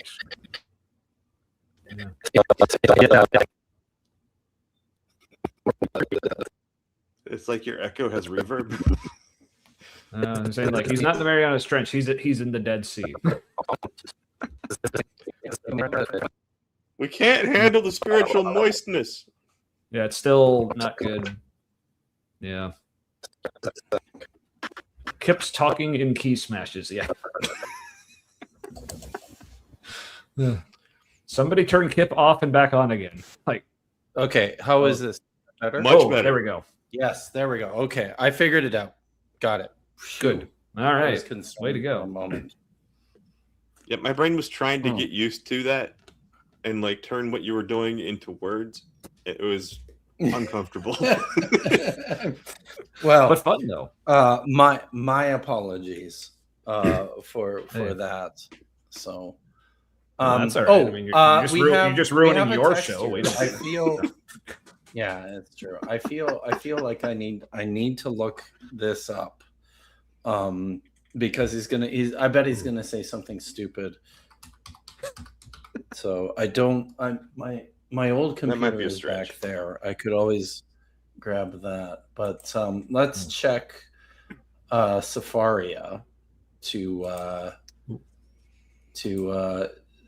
can you because I'm not looking at it at the minute. It's numbers what? What is the text? Numbers 18, 19. Convenient. Numbers 18 verse 19. So Yes. so let's start in all right, let's start in verse 15. Shall we? Context. So Nice. context is useful. So the first issue of the womb, this is the Petarechem, the first thing that drops out of the womb of every being, human or animal, that is an offering to Yahweh, it shall be yours. But you shall have the firstborn of human beings redeemed, and you shall also have the firstling of impure animals redeemed. Okay? Then it says, take as their redemption price from the age of 1 month up, the money equivalent of 5 shekels by the sanctuary weight, which is 20 gerahs. But the firstling of cattle, sheep, or goats may not be redeemed. They are consecrated. You shall dash their blood against the altar. So you got to kill them, right? And then take their blood, dash it against the altar, and turn their fat into smoke as an offering by fire for a pleasing odor to Yahweh. But their meat shall be yours. It shall be yours like the breast of elevation offering and like the right thigh. All the sacred gifts that the sons of Israel set aside for Yahweh, I give to you, to your sons, and to the daughters that are with you as a due for all time. It shall be an everlasting covenant of salt before Yahweh. What does the note here say? Covenant of salt. See Leviticus 2 verse 13. It's a covenant of Melach. I'm going to jump over to Leviticus chapter 2 verse 13 to see what Always this says. referencing other verses you got to read. That's how they get you. It's true. Yeah. You may bring to God as an offering of choice products, and they shall not be offered up on the altar for a pleasing odor. You shall season your every offering of grain with salt. You shall not omit it from the grain offering, the salt of your covenant with God. With all your offerings, you must offer salt. Interesting. I personally do not know what this means ceremonially or ritually, but I know a guy who is writing a commentary on the book of Leviticus. I shall ask him about the covenant of salt in Leviticus 2:13. So yeah, it's interesting. But let's hear what they have to say, because they figured this out, right? That's I the guess. I don't know what they're gonna say, but like my guess would, like, could it be like just symbolic because salt was used for preservation, so it was the preservation. Kind of what the I'm covenant with God, right? That's kind of what I'm thinking. That it's a way of, it's an everlasting covenant of salt. You're dealing with food all the time when it comes to sacrifices. I often tell people that the reason the reason sacrifices were burned in their entirety, or the portions that were given to the deity were burned, was this is how you transferred the element from this realm into the divine realm, so that the deity could receive the gift. You had to destroy it, and most cultures just destroyed things by burning them. So I think you're probably onto something here, Matt, that this has to do with its preservative properties as a symbolic, and in the early stages of these sacrificial ideas, you're transferring the elements to the god in the form, like it's food for them, right? So you're going to preserve the meat, and you're going to preserve the stuff. True. So, so it's got to make a journey. It's going to get there nice and fresh. Yeah, you don't want your god to get dysentery, get spoiled. Yeah, exactly. Yeah, and so it won't dry out as well. Apparently, apparently not. So, but also, I'm glad that this person here in the video seems to be going around and picking up the salt that everyone else has just been willy-nilly just like dumping all over the place. For some reason, nothing, so in sheepdom, that kind of looks like a little bit of poop in there.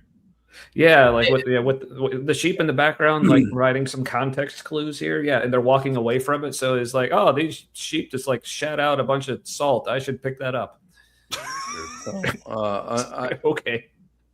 I missed a super chat from Tree Climb. The hand slab. Yes, the hand slab for $4 a pound at your local Kroger. Man, wow, that's pretty good, especially in these times, in this economy. This economy. Pretty good. Yeah, anything for £4 is kind of great. $4 a pound. Yeah, $4 a pound. Yeah, it's true. That's what I meant. Indeed. Yes. We know what you meant. Okay. Yeah, we got you. Yeah. For you and your offspring. And 2 Chronicles chapter 13 verse 5. Don't you know that the Lord, the God of Israel, Was it me, or was there just a flame? Like nothing was on fire. It was just a flame kind of dancing across the back of the scroll there. Did anyone else see that? I might have missed that. Did you rewind it? I'm afraid to go back, but I will try. I'll try it one more time. Okay. Because if it craps out this time, then we'll just like switch to yours or something. I will point out that it works. It's okay. I'll also point out that the text on the screen is said to be from Chronicles 13:5. That's just lazy. Which one? Which one? I mean, there's two, right? Get it together, AI slop masters. All right. So apparently, Jillian saw the dancing flame. It wasn't just me. All right. Okay. Cool. I'm glad somebody else here is paying attention. All right. Here we go. You and your offspring. And 2 Chronicles chapter 13 verse 5. Don't you know that the Lord, Oh, there it is. Yeah.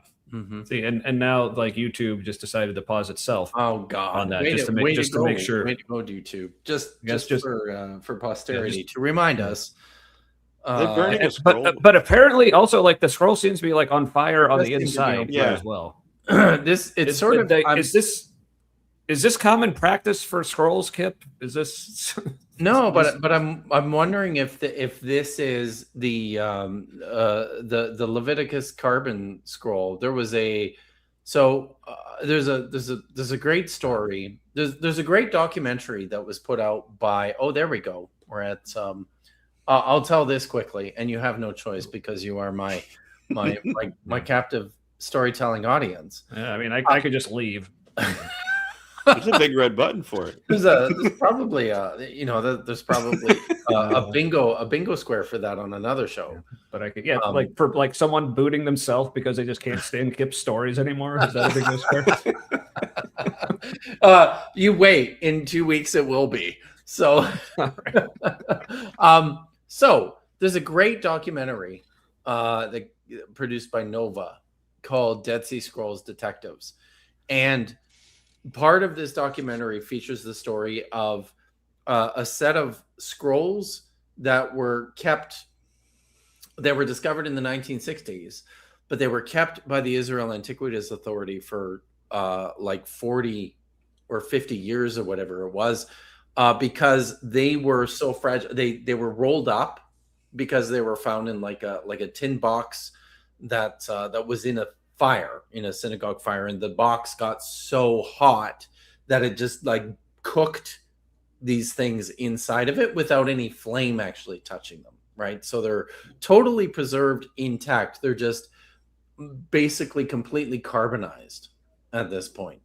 And they were afraid to do anything with them because they were so fragile. It's just basically like charcoal, is like lumps of charcoal, these things. So some researchers from Kentucky, of all places, figured out how to scan them digitally and then put them up into a computer environment, into a digital environment, and then basically just unrolled the things and were able then to read the entire completely carbonized scroll. That's pretty crazy, isn't it? It's wild. It's and it contained the book of Leviticus, and it dated to the 2nd century AD. So it was very, very cool. But anyways, that's what that reminded me of. I think those scrolls were probably being carbonized. Hopefully. Right, well, that was a fun trip. All right, but before we get going, I guess I'll so I'm moving on to my usual like non-alcoholic beer intermission. But I will say, if anyone, because now that, you know, reaching a probably larger audience now than we're used to, that's for sure. If anyone is seriously though looking for good non-alcoholic beer choices, see, I became a bit of a connoisseur of one because like people know my backstory. At this point, 5 years ago, I had stage 4 cancer. I was on like immunotherapy and chemotherapy. They didn't want me drinking very much. Also, I'm fine. I survived. But I started looking into like non-alcoholic beer choices because, you know, they didn't want me drinking so much. Now I found in general, if you're looking for a good non-alcoholic beer, I found hazy IPAs are the best because you can get much more flavor from the hops, and then with them being hazy and less filtered, that also gives it more body that you're missing from a lot of non-alcoholic beers.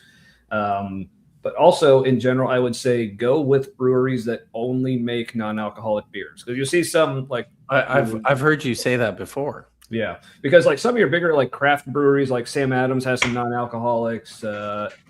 Brewdog. Other places make like they're okay, but I find like the best ones are from the breweries that just make non-alcoholic. Like Athletic's a good one. The one exception I found is a brewery that makes real beers and non-alcoholic beers is Untitled Art out of Georgia. They have some really good non-alcoholic ones. But anyway, this one is from Go Brewing. It's their Disarm Hazy IPA. They also have a tropical IPA that also has like some mango and peach in it. It's really good, but that one almost tastes more like a juice or something. It's a little beer-like, but still really good. But this one actually does. It's like drinking a hazy IPA. Nice. So very good. Well, thanks Tommy, for that. Okay, and I've got a shorter beer thing. All right. Okay. Thank God. So this is from Third Eye Brewing, somewhere north of Cincinnati. I forget where. It's a double knotted Imperial German pretzel ale, 7.5%, and that sounds great. It's won some awards. It just smells like toasty bready, and a couple of their beers they have added like artificial flavors in it, natural/artificial. So there might be a little something in there with that also, but it's pretty good. Nice. Excellent. I am on my second trooper beer. So. Nice. Yeah. All right. Cincinnati mentioned. Yep. If people didn't know, that's where me and Matt are. So, all right. All right. So YouTube seems to be behaving now. So, all right. Yeah, probably. Because probably a lot of flavor in those just like on their own. But yeah, like I said, I mean, I got into them because hey, times were hard. Times were tough. True. All right. Let's hear more about Chronicles. Chronicles 13.5. Oh, 13.5. Chronicles. Yeah, because of course, when you're talking about Chronicles, you got to have Jesus here in the background because that's clearly what it was actually talking about. if most Absolutely. modern evangelical preachers are to be believed. God of Israel has given the kingship of Israel to David and his descendants forever by a covenant of salt. There it is. There it is. That ended with a question mark, but he didn't. He's given the kingdom to David. Like a covenant of salt? Second Chronicles 13:5, right? I think that's. I think. That's Well, yeah, it just says Chronicles. I know, Yeah. but Look at how rhythmic the viewing graph is. Did you see that? Where it shows how many, like where it's been. Oh yeah. Mm-hmm. Like paused and replayed the most. Yeah, so it seems like at regular intervals, people are just like, "What the fuck was that?" They have to go back. It's like, all right, I can handle a little more. No, what the fuck? It was intentional, man. That's AI's that done is- on purpose wow. because it knows we engage. 1923, 1610, 13:7, 15. Yeah, they're all like around like the like 10 to 20 seconds of that minute. That's wow. Have you ever had YouTube show you something that you've only been thinking about, but you haven't said out loud? Has that happened to you yet? Probably. Like the other day, I was just thinking, for example, like thinking about woodworking, and didn't watch anything had to do with that. Next day, all these woodworking things show up in my feed. I'm like, God damn it, I've been hacked. Unfortunately. All right. But also, I It am. has knowledge and stuff, I think. I know. Well, I'm just saying. I grabbed my computer because I was going to look some of this stuff up and see if I have some additional resources. So I will look this up and I will let you know what all right. what it says about the covenant of salt. Okay. As in, you're looking it up like right now, or do you want us to keep on video and you'll get back going, with this? Or? Keep going. Okay. But I'm just going All to right. read here and I'll let you know. Okay, but I just want to point out real quick, it almost looks like the salt pattern here that's being poured almost looks like it has a fingerprint. That's actually kind of cool. But yeah, I just wanted to point that out. fingerprint. Okay. The AI, Tommy. So I mean this is sensible to me. It says here. So this is by Raymond B. Dillard in the in his commentary on Chronicles in the Word Biblical Commentary series. He says the context implies this is with respect to 2 Chronicles 13:5. Mount Zemarium is probably to be identified with the town of the same name on the northern borders of Benjamin. It is usually associated with us as Zemara, about 5 miles northeast of Bethel in the hill country between Et Tayyibah and Ramon. Koch places it in the Jordan Valley northeast of Jericho. Williamson suggests yet a third alternative in Kirbet El Mazaria, the most imposing peak of the region and some 2 kilometers west of Ras Ez Zimara. If Mount Zemarium in the hill country of Ephraim is the same as the town in the allotment of Benjamin, excuse me, No. it is mute. It is mute testimony to the position of Benjamin as the buffer and battleground between the northern and southern kingdoms. Then it goes on to say, the context implies that a covenant of salt is an eternal and efficacious covenant, though the precise social or religious character of such a covenant is not known. The salt of the covenant was necessary for a sacrifice to be efficacious, as we discussed. W. Robertson Smith, Lectures on the Religion of the Semites, 2nd edition from 1894, related the reference to the sacredness of the bond acknowledged among Arabs between persons who have eaten salt together. The covenant made with David was as permanent as the covenant made with Israel in the wilderness. So I think that's kind of an interesting suggestion, that maybe this is related to a tradition that was then carried forward by like Arabic tribes, and presumably again the salt is symbolic of its permanence, right? I think that's mostly what's going on here. Okay. Yeah, that kind of makes sense. But yeah, sorry, I was mostly distracted. I guess the chat has been trying to like count the fingers. The fingers, yes, that pink. Yeah, so all right, so let's see. So we got 1, 2, We might have 3 pinkies. and then 4 and 5. There's definitely at least 5 Definitely fingers. 5 I'm thinking there may be another There might one be a sixth. that the salt is coming, and we haven't even got to the thumb yet. So he might have Is- 7 fingers. on Is this. that? I mean, it kind of looks like? Is that a thumb that is pictured on the other side of his hand there? Beside Yeah, like there over here? Is that a thumb? On his left hand. Yeah, I think like the thumb is like kind of going around this side, but I think of like fingers. Yeah, we've definitely got 1, yeah. 2, We 3, definitely have at least 4, at 5, least and I think 5. there's a 6th one here. There's certainly maybe. room for a but- 6th finger. Yeah, but then over on this hand, like it seems like the right amount of fingers, but for like this, that's one chunky index finger he's got Yeah. going on here. Yeah. It looks more like And- a monkey foot than a hand. Yeah, and like the pinky, like down here, it looks like it only goes to like the first Oh, that's knuckle true. and then just kind of disappears. Disappears. Well, So- it's in his belt because that's where he likes it.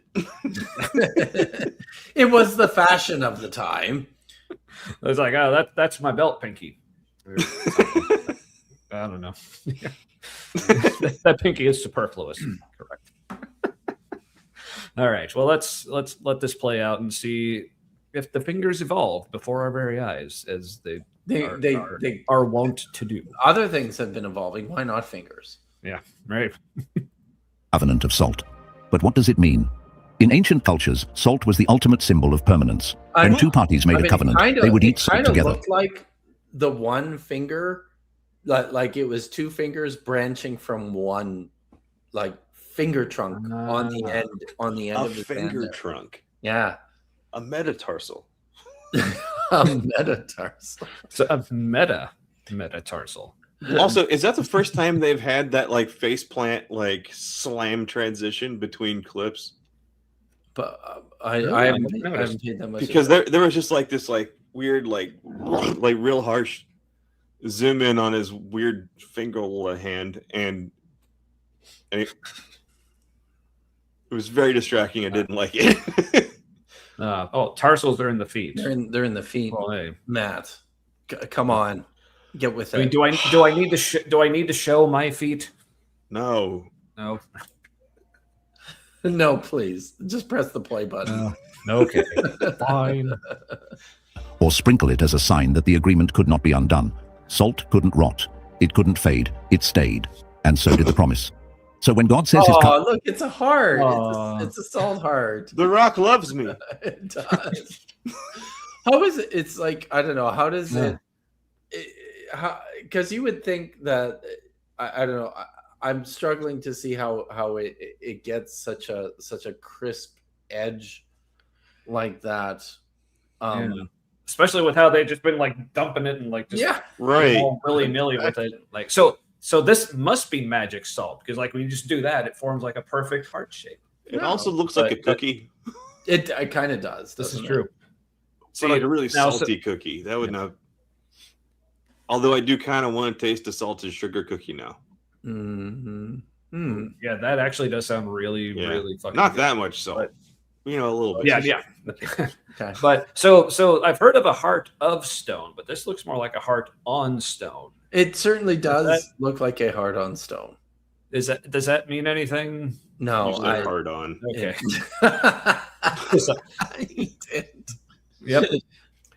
And if your salted heart on stone lasts more than 4 hours, Call your doctor. covenant is a covenant of salt, he's not talking about flavor. He's talking about faithfulness. Salt was incorruptible, just like God's word. It preserved, just like God's mercy. It added value, just like God's presence in our lives. In fact, in the I don't know. I feel like he's calling God's word corruptible. I feel like people have definitely been accused of corrupting God's word. Indeed. Yes. Anyway. But But when you're in my business, it's all about so-called corruption.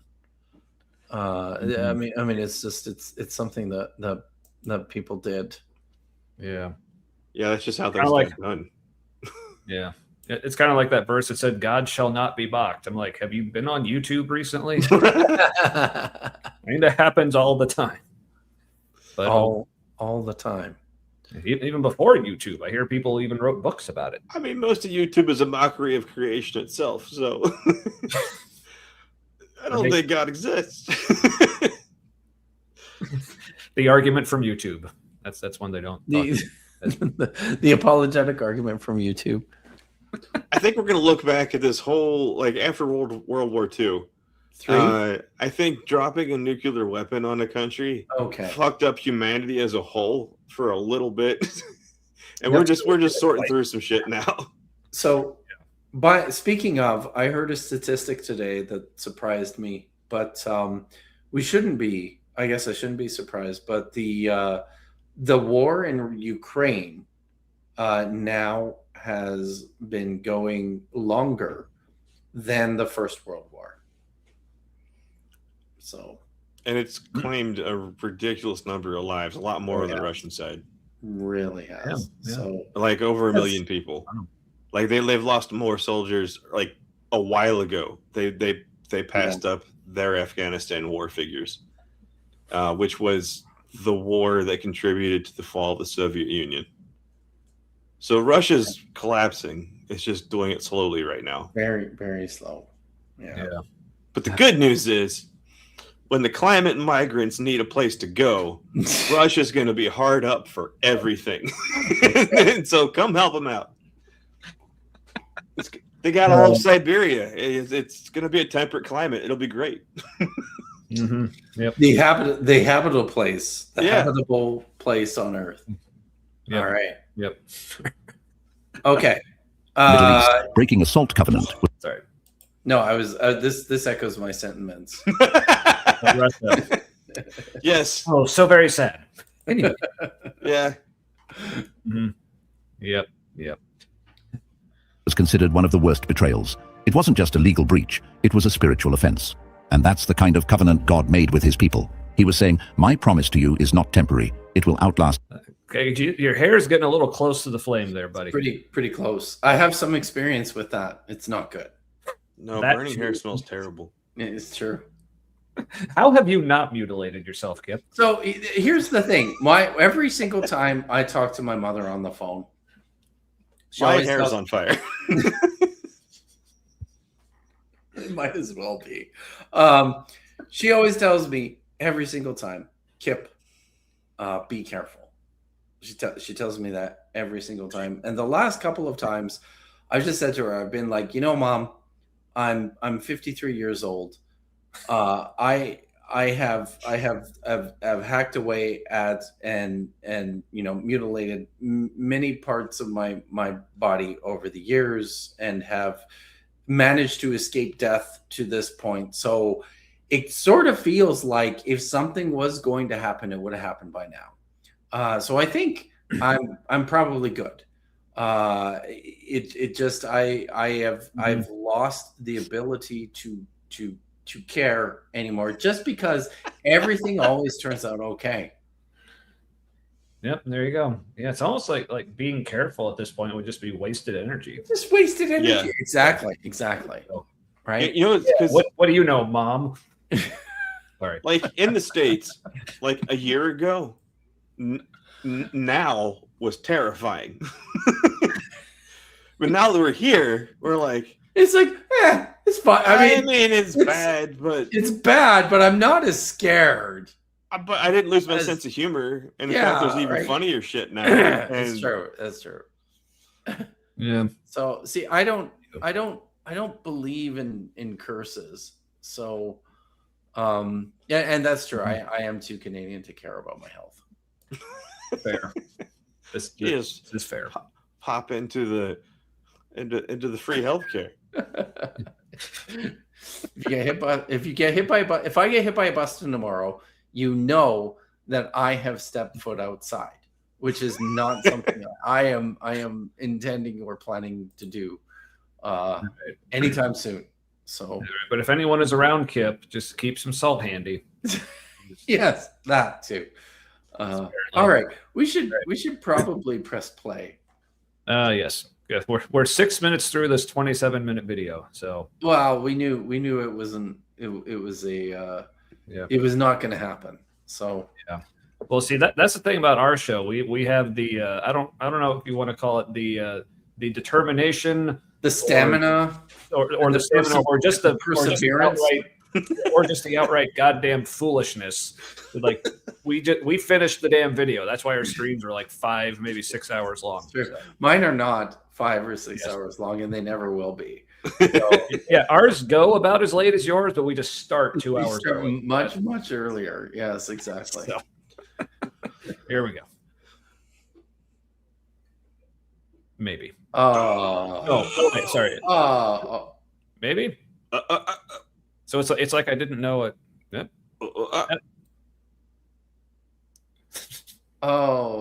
It may have YouTube. It's yeah. Yeah, it's he's just the guy in the video that scolds a bear in his yard when going to work. Yeah, I'm sorry. I may have to relinquish control over to you. What 6'5"? All right. Yeah, 605. Mm-hmm. So sorry, everybody. That's all right. You did. We're like. But hey, so maybe this would be a good chance for me to like plug the channel to try to get our sub count up to a place where we can actually monetize, and then I can maybe afford an actually good laptop. So, excellent plan. There you go. So there's some decently cheap ones if you don't mind a Chromebook. But then Google's all up in your business. Yeah. Is that what happens? All right. Oh, look, we can see the thumbnail, guys. Oh yeah, that? You can see the better thumbnail over there. Look at the better thumbnail, everyone. Yeah, that's what we look like when we're buffed. Yeah, it's true. You do look exceptionally good. All right, 604. I am pressing play. It will outlast kingdoms. It will outlive empires. It is as unshakable as salt in the earth. But here's the twist. Salt didn't only represent life. Wait, hold on. It also revealed what was dead. Did he call it unshakable as salt? Don't we literally have things called salt shakers? And he's just been pouring it through like loose fingers this whole time. Sorry, you guys. I'm starting to think this AI may not know what the fuck it's talking about. It doesn't know. Yeah, maybe don't let it do important things. I mean, like slop. Let's just have it make slop. Oh yes, but thanks for the link there, Aunt Jer, as well. Did I didn't try that. Jer posted a link to Matt and Tommy's channel. Make sure you guys make use of it. I think you are also linked in the description. Mm-hmm. Yeah, at least the title, at least maybe. I don't know. So yeah, the description definitely. Oh, by the way, I read the description. Yes. And thanks / fuck you very much. That kind of sums up our friendship. Come on. No. Yeah. Come on. Nobody reads the descriptions. You're not supposed to actually read the description. You should read Alira the Freeze descriptions because she writes some great stuff in there. Yeah, speaking of like the one for the song she released for us, yeah, go watch it because it's fucking amazing. But then read the description; it's as good as the song, I would say.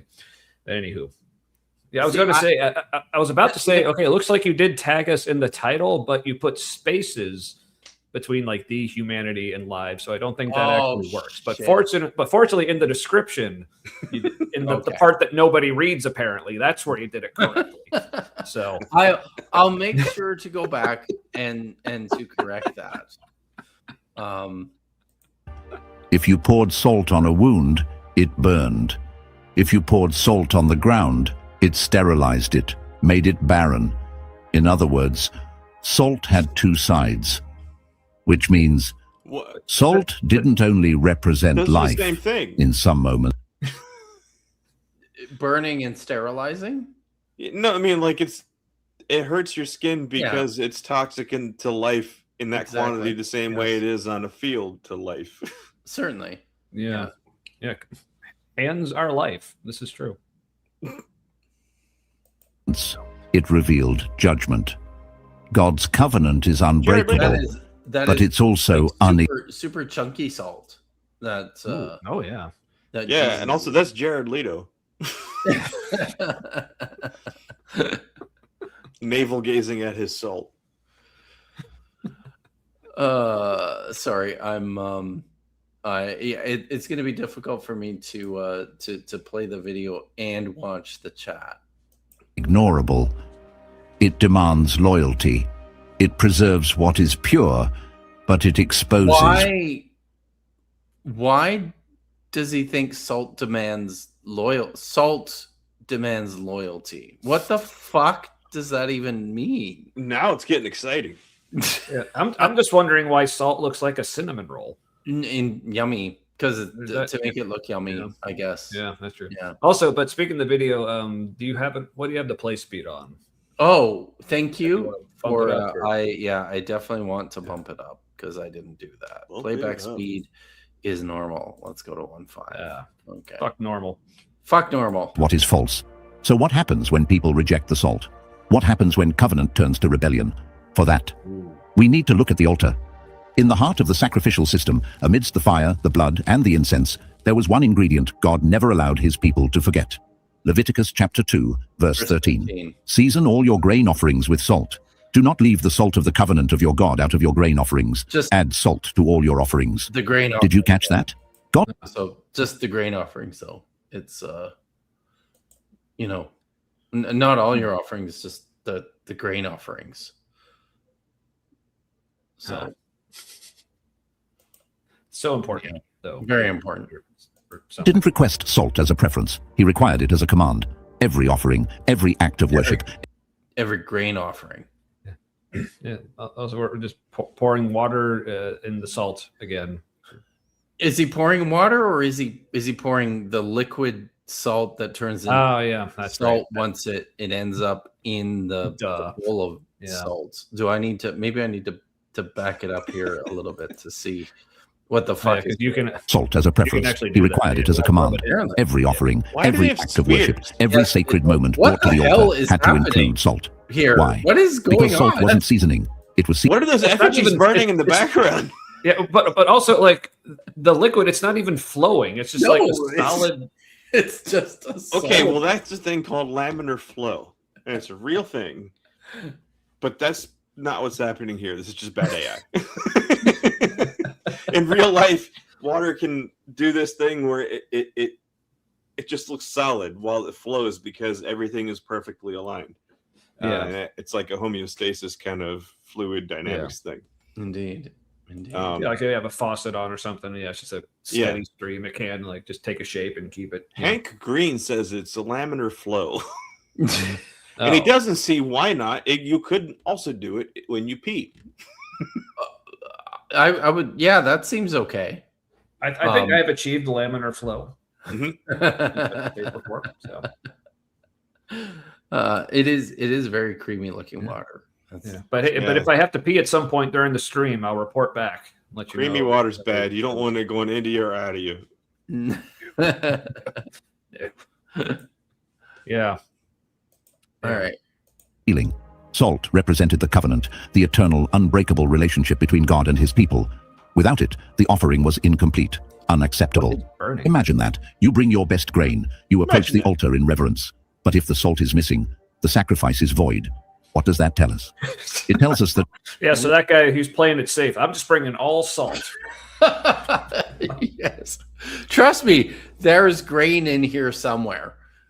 Oh, the grains of salt. So this video is following the similar pattern I've seen in a bunch of things. I'll be watching something that like I'm finding interesting, and yeah, I know it's an AI voice. But it does this thing where it like repeats the same set of information like 3 times. And the first time it like barely touches on it. The second time it touches on it a little bit more, expands a little bit more. Third time expands more. But it's all the same information. I feel like that's what's happening right now. So Katie Lewis, who is one of my my budding Hebraists in my Learning Hebrew Through the Book of Jonah course, has subscribed to Humanity. So you know what, this I haven't done much of this stuff, so there we go. Good job. Thank you, Katie. I feel like I should play something else now too.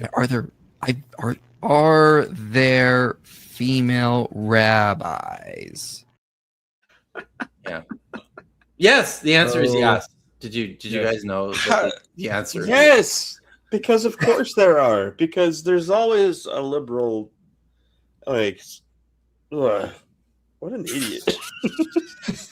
Unless they're a person who's really into the fashion industry and is obsessed with shoes, you never see feet or shoes on a ghost. See, now it sounds like you're wanting me to show my feet. What a weird fucking thing to say. Well, not Tommy. That also too, but like, In fact, like, but real quick, I wanted to say I was just looking at our sub count. Looks like since the show started, we've actually gained 5 subs. So, look at that math. Thanks, awesome. folks. Good job, guys. But speaking of my feet, because I know you'd love to. Now people keep telling me that, Tom, you need to put that behind a paywall. Now, yes, please. I'm not telling you what to like set your super chat goal as for the evening. Oh, but I'm just saying. I'm willing to donate my feet to the All right. Well, I will have to remember that for next time. Because we're probably not going to go long enough. But well, maybe let's do this, okay? Because we're only going to go for like another 15 minutes, setting it down. But yeah, let's say if in the next 15 minutes we get 5 super chats of any denomination, Tommy will show his feet. I will probably leave the room while that happens. But, not just look, leave the room. But how many super chats needed to make Tommy cute? The good news is 0 super chats are needed. Well, here's the thing. I'm wearing sandals at the moment. Okay, to be pedantic. And 1 super chat for Tommy to go and find a pair of shoes to put on, just in case. So So that's okay. God. So we've got 1. All right. I need to I'll go get my shoes. That one counts for the shoes.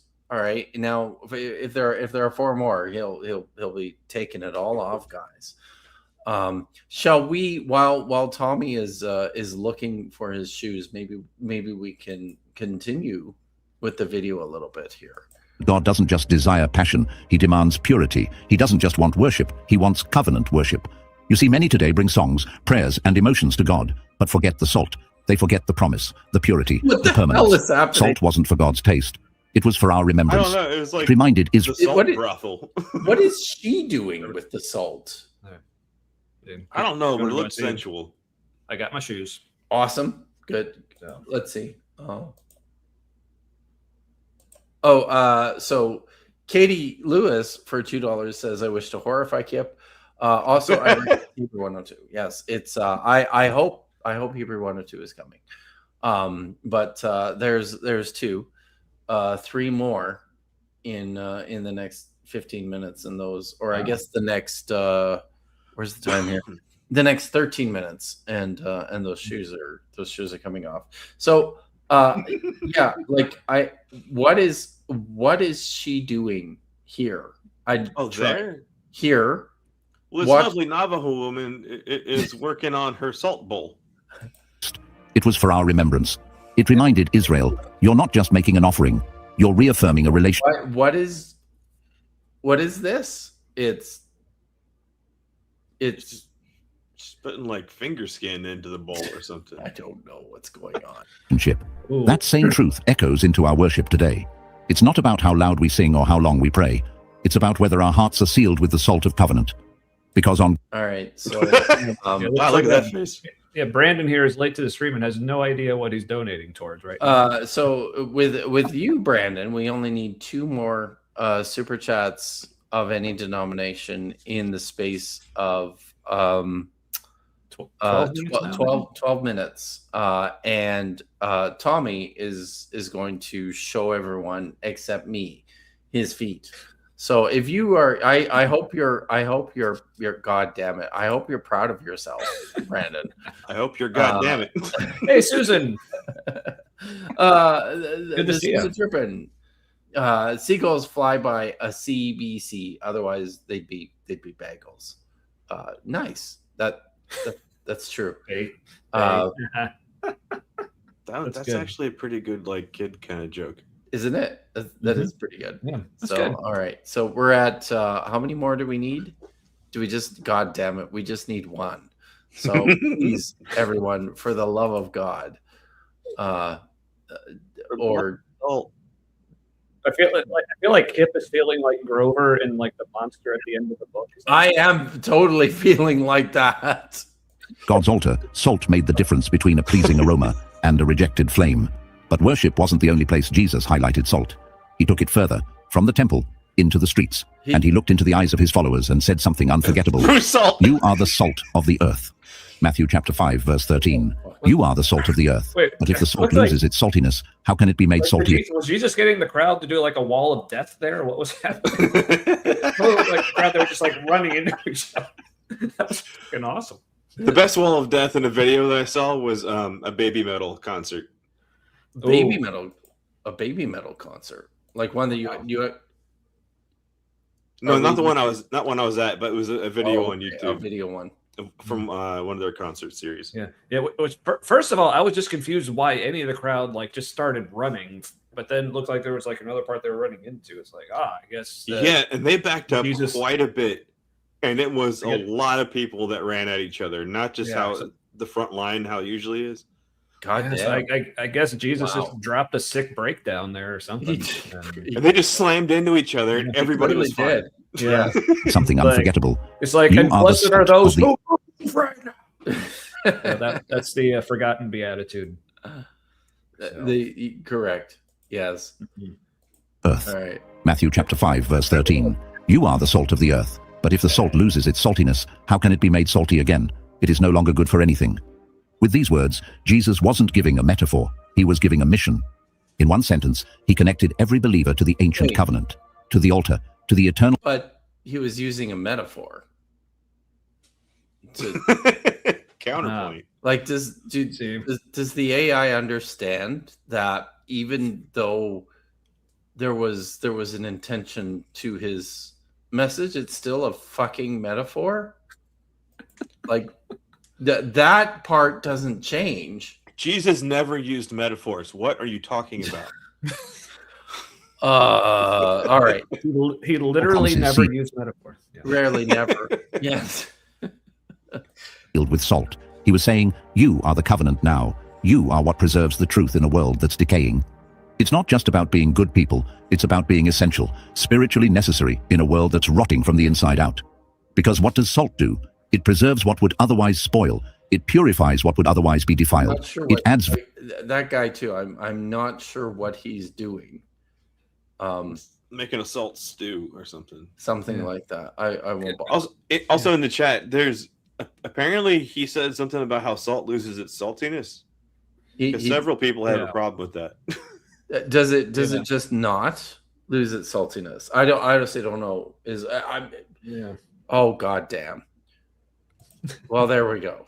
I mean, that wasn't necessarily part of it, but I mean, and I'm not. No, nobody's. And are we like speaking in terms of like biblical euphemisms? All right.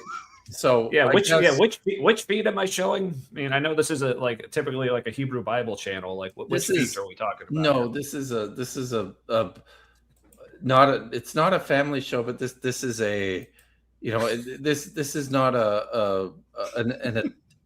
that kind of an adult show. So it will just be your feet, and right. I will. You sound scared, like it was actually maybe not going to be. Who knows what's going to happen? But I will check out. All right. Well, now that Kip's gone, I said feet. So just to prove to everyone, not a ghost, or if I am a ghost, it just means you are very fashion conscious or upset or whatever. So, 3, so time to come out of the closet. 2, 1. Woo! There. You know what's weird? Oh, you get looking's for free. The rest will cost had you. to also leave the room. What's that? You know what's weird is Kip had to also leave the room. Yeah, you made him change locations almost the whole country away. Is it over? Is it? Yes, it is over. Yeah, you're just leaving me on full screen awkwardly. Oh, for no reason at this point. Okay, there we go. Thank God. All right. So, hey, look, Aunt Jer. Oh, hey, Avast. Thank you, Avast. Ember. Guys, Ember is going to be on Bad Science Sunday tomorrow. Also, because the Weasels are like unreliable, but Ember is not unreliable. So everyone should tune in to Bad Science Sunday on Maya Atkinson's channel at 6:30 Pacific time, which is what is that like 9:30 Eastern? You guys are in the Eastern. Yes. Yeah. 9:30. That makes sense. Okay. So make sure you do that. Thank you, Ember, for the raid. I appreciate it. We're about at times. You guys want to do you want to talk about who you are and where people can find you and why they should watch your show? Or you could also talk about why when they see your show come up in their feed, maybe they should just skip over it and watch something else if you wanted to. But whatever you want, go for it. That sounds like something I would not want to tell people to do. See what you're trying to do there. But yeah, I'm Tommy, that's Matt, as you can see by our names on the things. Yeah, we have a show called The Humanity. If you're wondering to yourself, well, that sounds pretty general. Which humanity? There's just so many to choose from. Well, like when people say, "Oh, the humanity," like something like really dramatic. That one, that's us. I think that was like when the Hindenburg, died in a ball of flame. When because our show is, if nothing else, just a large explosion because someone used the wrong kind of gas. That's basically what it is. But yeah, so we stream live every Wednesday night at 8:00 Eastern. That was at 5 Pacific, your time, Kip, I think. Yes. And then from there you can do your own time zone math. I'm not as good at math as Kip is famous for being. And BS, there is surprisingly less feet. Yeah, I've only done that on Kip's show. Now that I think about it, now twice. Jesus Christ! Well, hey, I did it the first. Crazy algorithm. Well, see, I did it the first time you had us on, and then you invited me back. So I only assumed that was why. You wanted more. Yeah. Is there any sacrificing on your show? Somebody burns a goat whenever they show up. Oh yeah, Guard. Yeah. The ceremonial lighting of the goat. Mm-hmm. Yeah. Mm-hmm. This is great. Thank you, Jillian, for the reminder. Jillian Wren will also be on Bad Science Sunday tomorrow night. So that looks like a very good time. So everybody, tune into Bad Science Sunday tomorrow to watch both Ember and Jillian. So and then watch Matt and Tommy on Wednesday night so that you don't see Tommy's feet. Well, yeah, and I was never here. So I do remember doing it once on our show, but it's only been once on our show, but now twice on yours. So You're like so. Do you have a problem? It feels like you are. Well, like, I mean, plenty of unrelated problems, I can assure you. But now you can advertise like Budget Scripture Saturday is like it's With just feet. like the humanity with twice the feet. there are no feet on. Yes, fair. Okay, it's But I guess, like I said, like I would kind of describe our show like a lot similar to what like Kip and like the Niddy and the Weasels usually do here. But I would say somehow less professional, only because like me and Matt, like we're like neither of us are experts in any like relevant field that we discuss. But yeah, we're just a couple like former Christians, currently atheists, who just. I mean, on paper, it sounds like a pretty run-of-the-mill atheist watching Christian apologetics and church sermon videos and reacting. But I think for us, like what Matt was saying at the beginning of the show, it's like we just have a really fun community there in the chat, and we just have fun interacting. We joke about how long our episodes end up going, but it's mostly because we're just having a lot of fun, and we just kind of don't want to stop, and we go till like we're literally just like about to pass out and just have to end it. But yeah, it's good times. So come on by. Yeah. We're almost dead. Good times. Mm-hmm. Yep. Yeah. awesome. Yeah. BS knows. All right. Yes. So everybody, please, if you haven't already, then you should be subscribing to the Humanity Live. You're just a few away from you hit 300, right? No, we just hit 200. 200. Okay. Yeah. You just hit 200. So around 270 now, I think. Right? Nice. Yeah. Awesome. No, we're at 226. Oh, well, you know, 2 looks a little bit like 7. So close. So, yeah. So everybody, please subscribe to the Humanity if you haven't done so already. And Tommy promises not to show his feet on his own channel. Yep. So, Right. So I should probably Sapphire Plushy Sorceress Light asks Jillian if she is the guest or the replacement Weasels. Jillian will be the guest tomorrow night.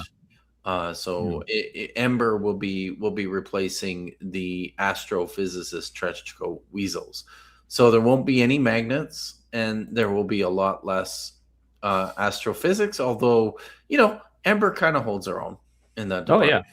So for sure. It'll be a good time.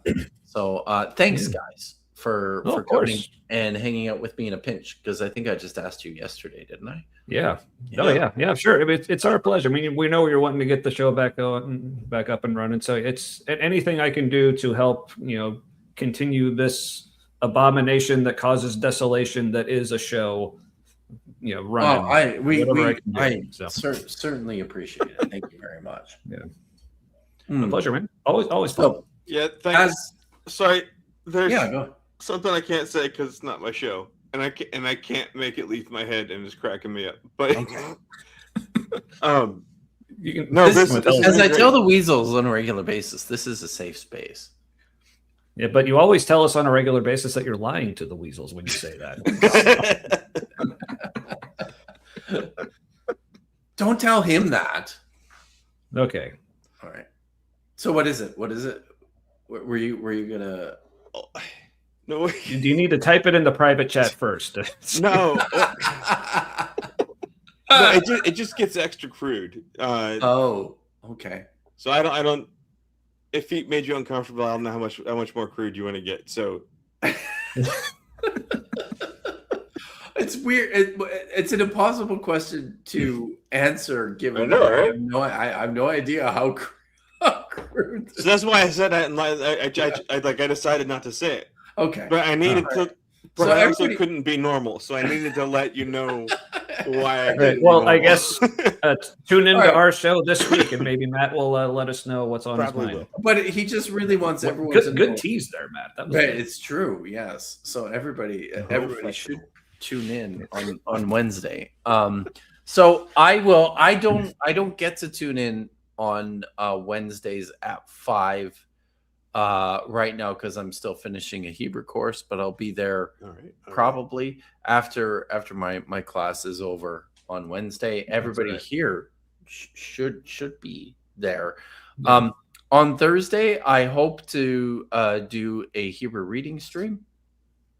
I don't have a guest lined up yet, but I am going to be working on that over the next couple of days. And Vish and I will be back on Friday in our usual time slot at 5 o'clock Eastern, 2 o'clock Pacific. For we did, Wes Huff is teaching a course. Is he now?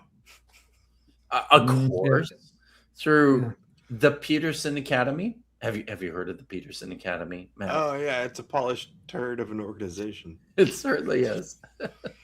So we might continue with that because the first two lectures from Wes's course titled "The Reliability of the Bible."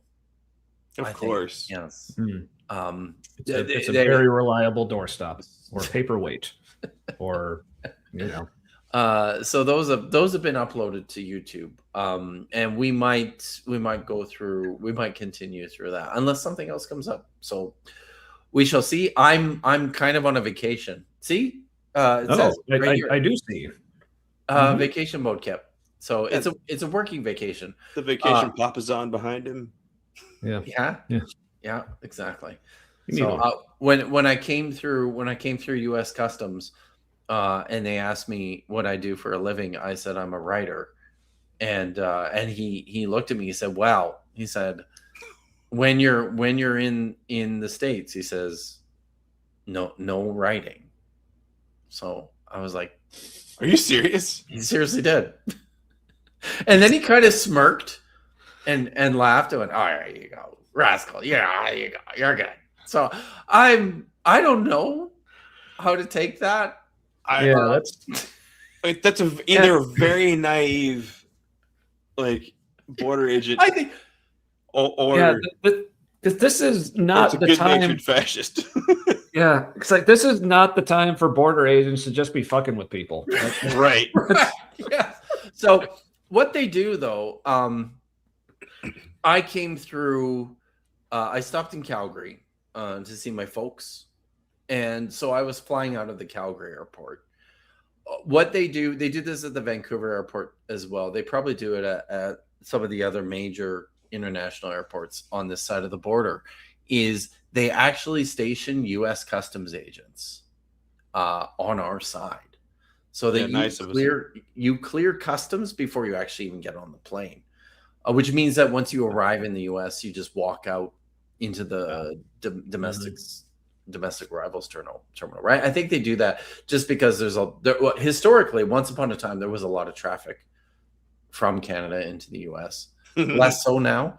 But it's, it does feel like I always feel a little bit more comfortable going through American customs on my side of the border. Because I don't worry so much about getting thrown into a detention center when I'm in Calgary. So I think, they probably just say, no, go home. So, that seems better. So, you should look too much like Kid Rock. No detention for you. Yeah. Well, it serves me well, actually, I guess, without the wardrobe. Jillian Wren has never been in a Canadian airport. So it's everybody should be in a Canadian airport at least once in their life. Is that a threat?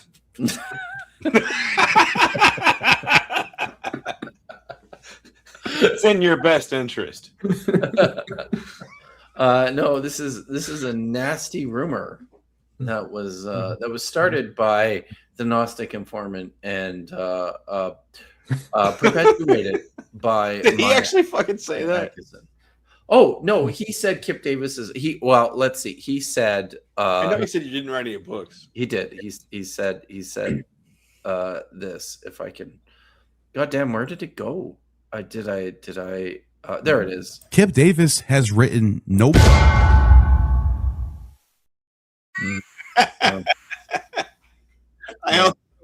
not to share anybody's dialect, but I put a little bit. I think it's funny that like it's not written and Yeah. like just they leave whole letters out of what you're saying. Yeah. Oh, wow. It's true. Content creators have gotten in trouble for creating content in the U.S. on vacation. That is fair. That is true. So, Miranda says she was in a Canadian airport once, but was only 10. I went to visit my grandparents in upstate New York, and the closest airport was in Montreal. Yeah. Oh. So Montreal is lovely. People should go there too if they can. So yeah. I think the only parts in Canada I've ever been to is Windsor when I was like 3 or 4, so I don't really remember it. I just remember there was an amusement park there called like Boblo Island or something. Boblo? And they had peanut butter and jelly pizza, and I was quite smitten. What? But then also just whatever that is in Canada, right at Niagara Falls, like the Canadian side, I've been over there, but that's been about it. Is it, Wow. Yeah, I was gonna say that. Is there part of Niagara Falls Park where it's actually Canada? Mm-hmm. Yes, Like like it's you're isolated from the other side of the. there's a bridge, like the river separates the United States, Niagara Falls in the United States from Niagara Falls in Canada. So all of the Niagara Falls Park is in the United States. Is that correct or false? I don't know, honestly. 'Cause I thought there was a big border But yes. sign. Yeah, but Ember is correct. The Canada side is the good side if you want the good views. That is Yeah, true. because on the American side, we just have a view of like little Las Vegas.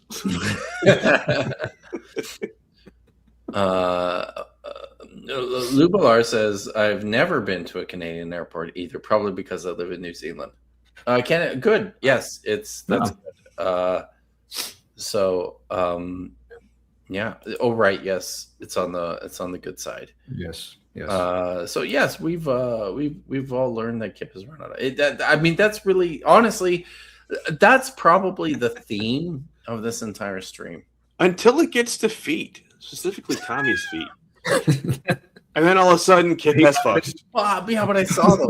I saw them that one time, and I was done. I was like, "That's it." Yeah. I guess to be fair, the last time it was without warning, but without consent.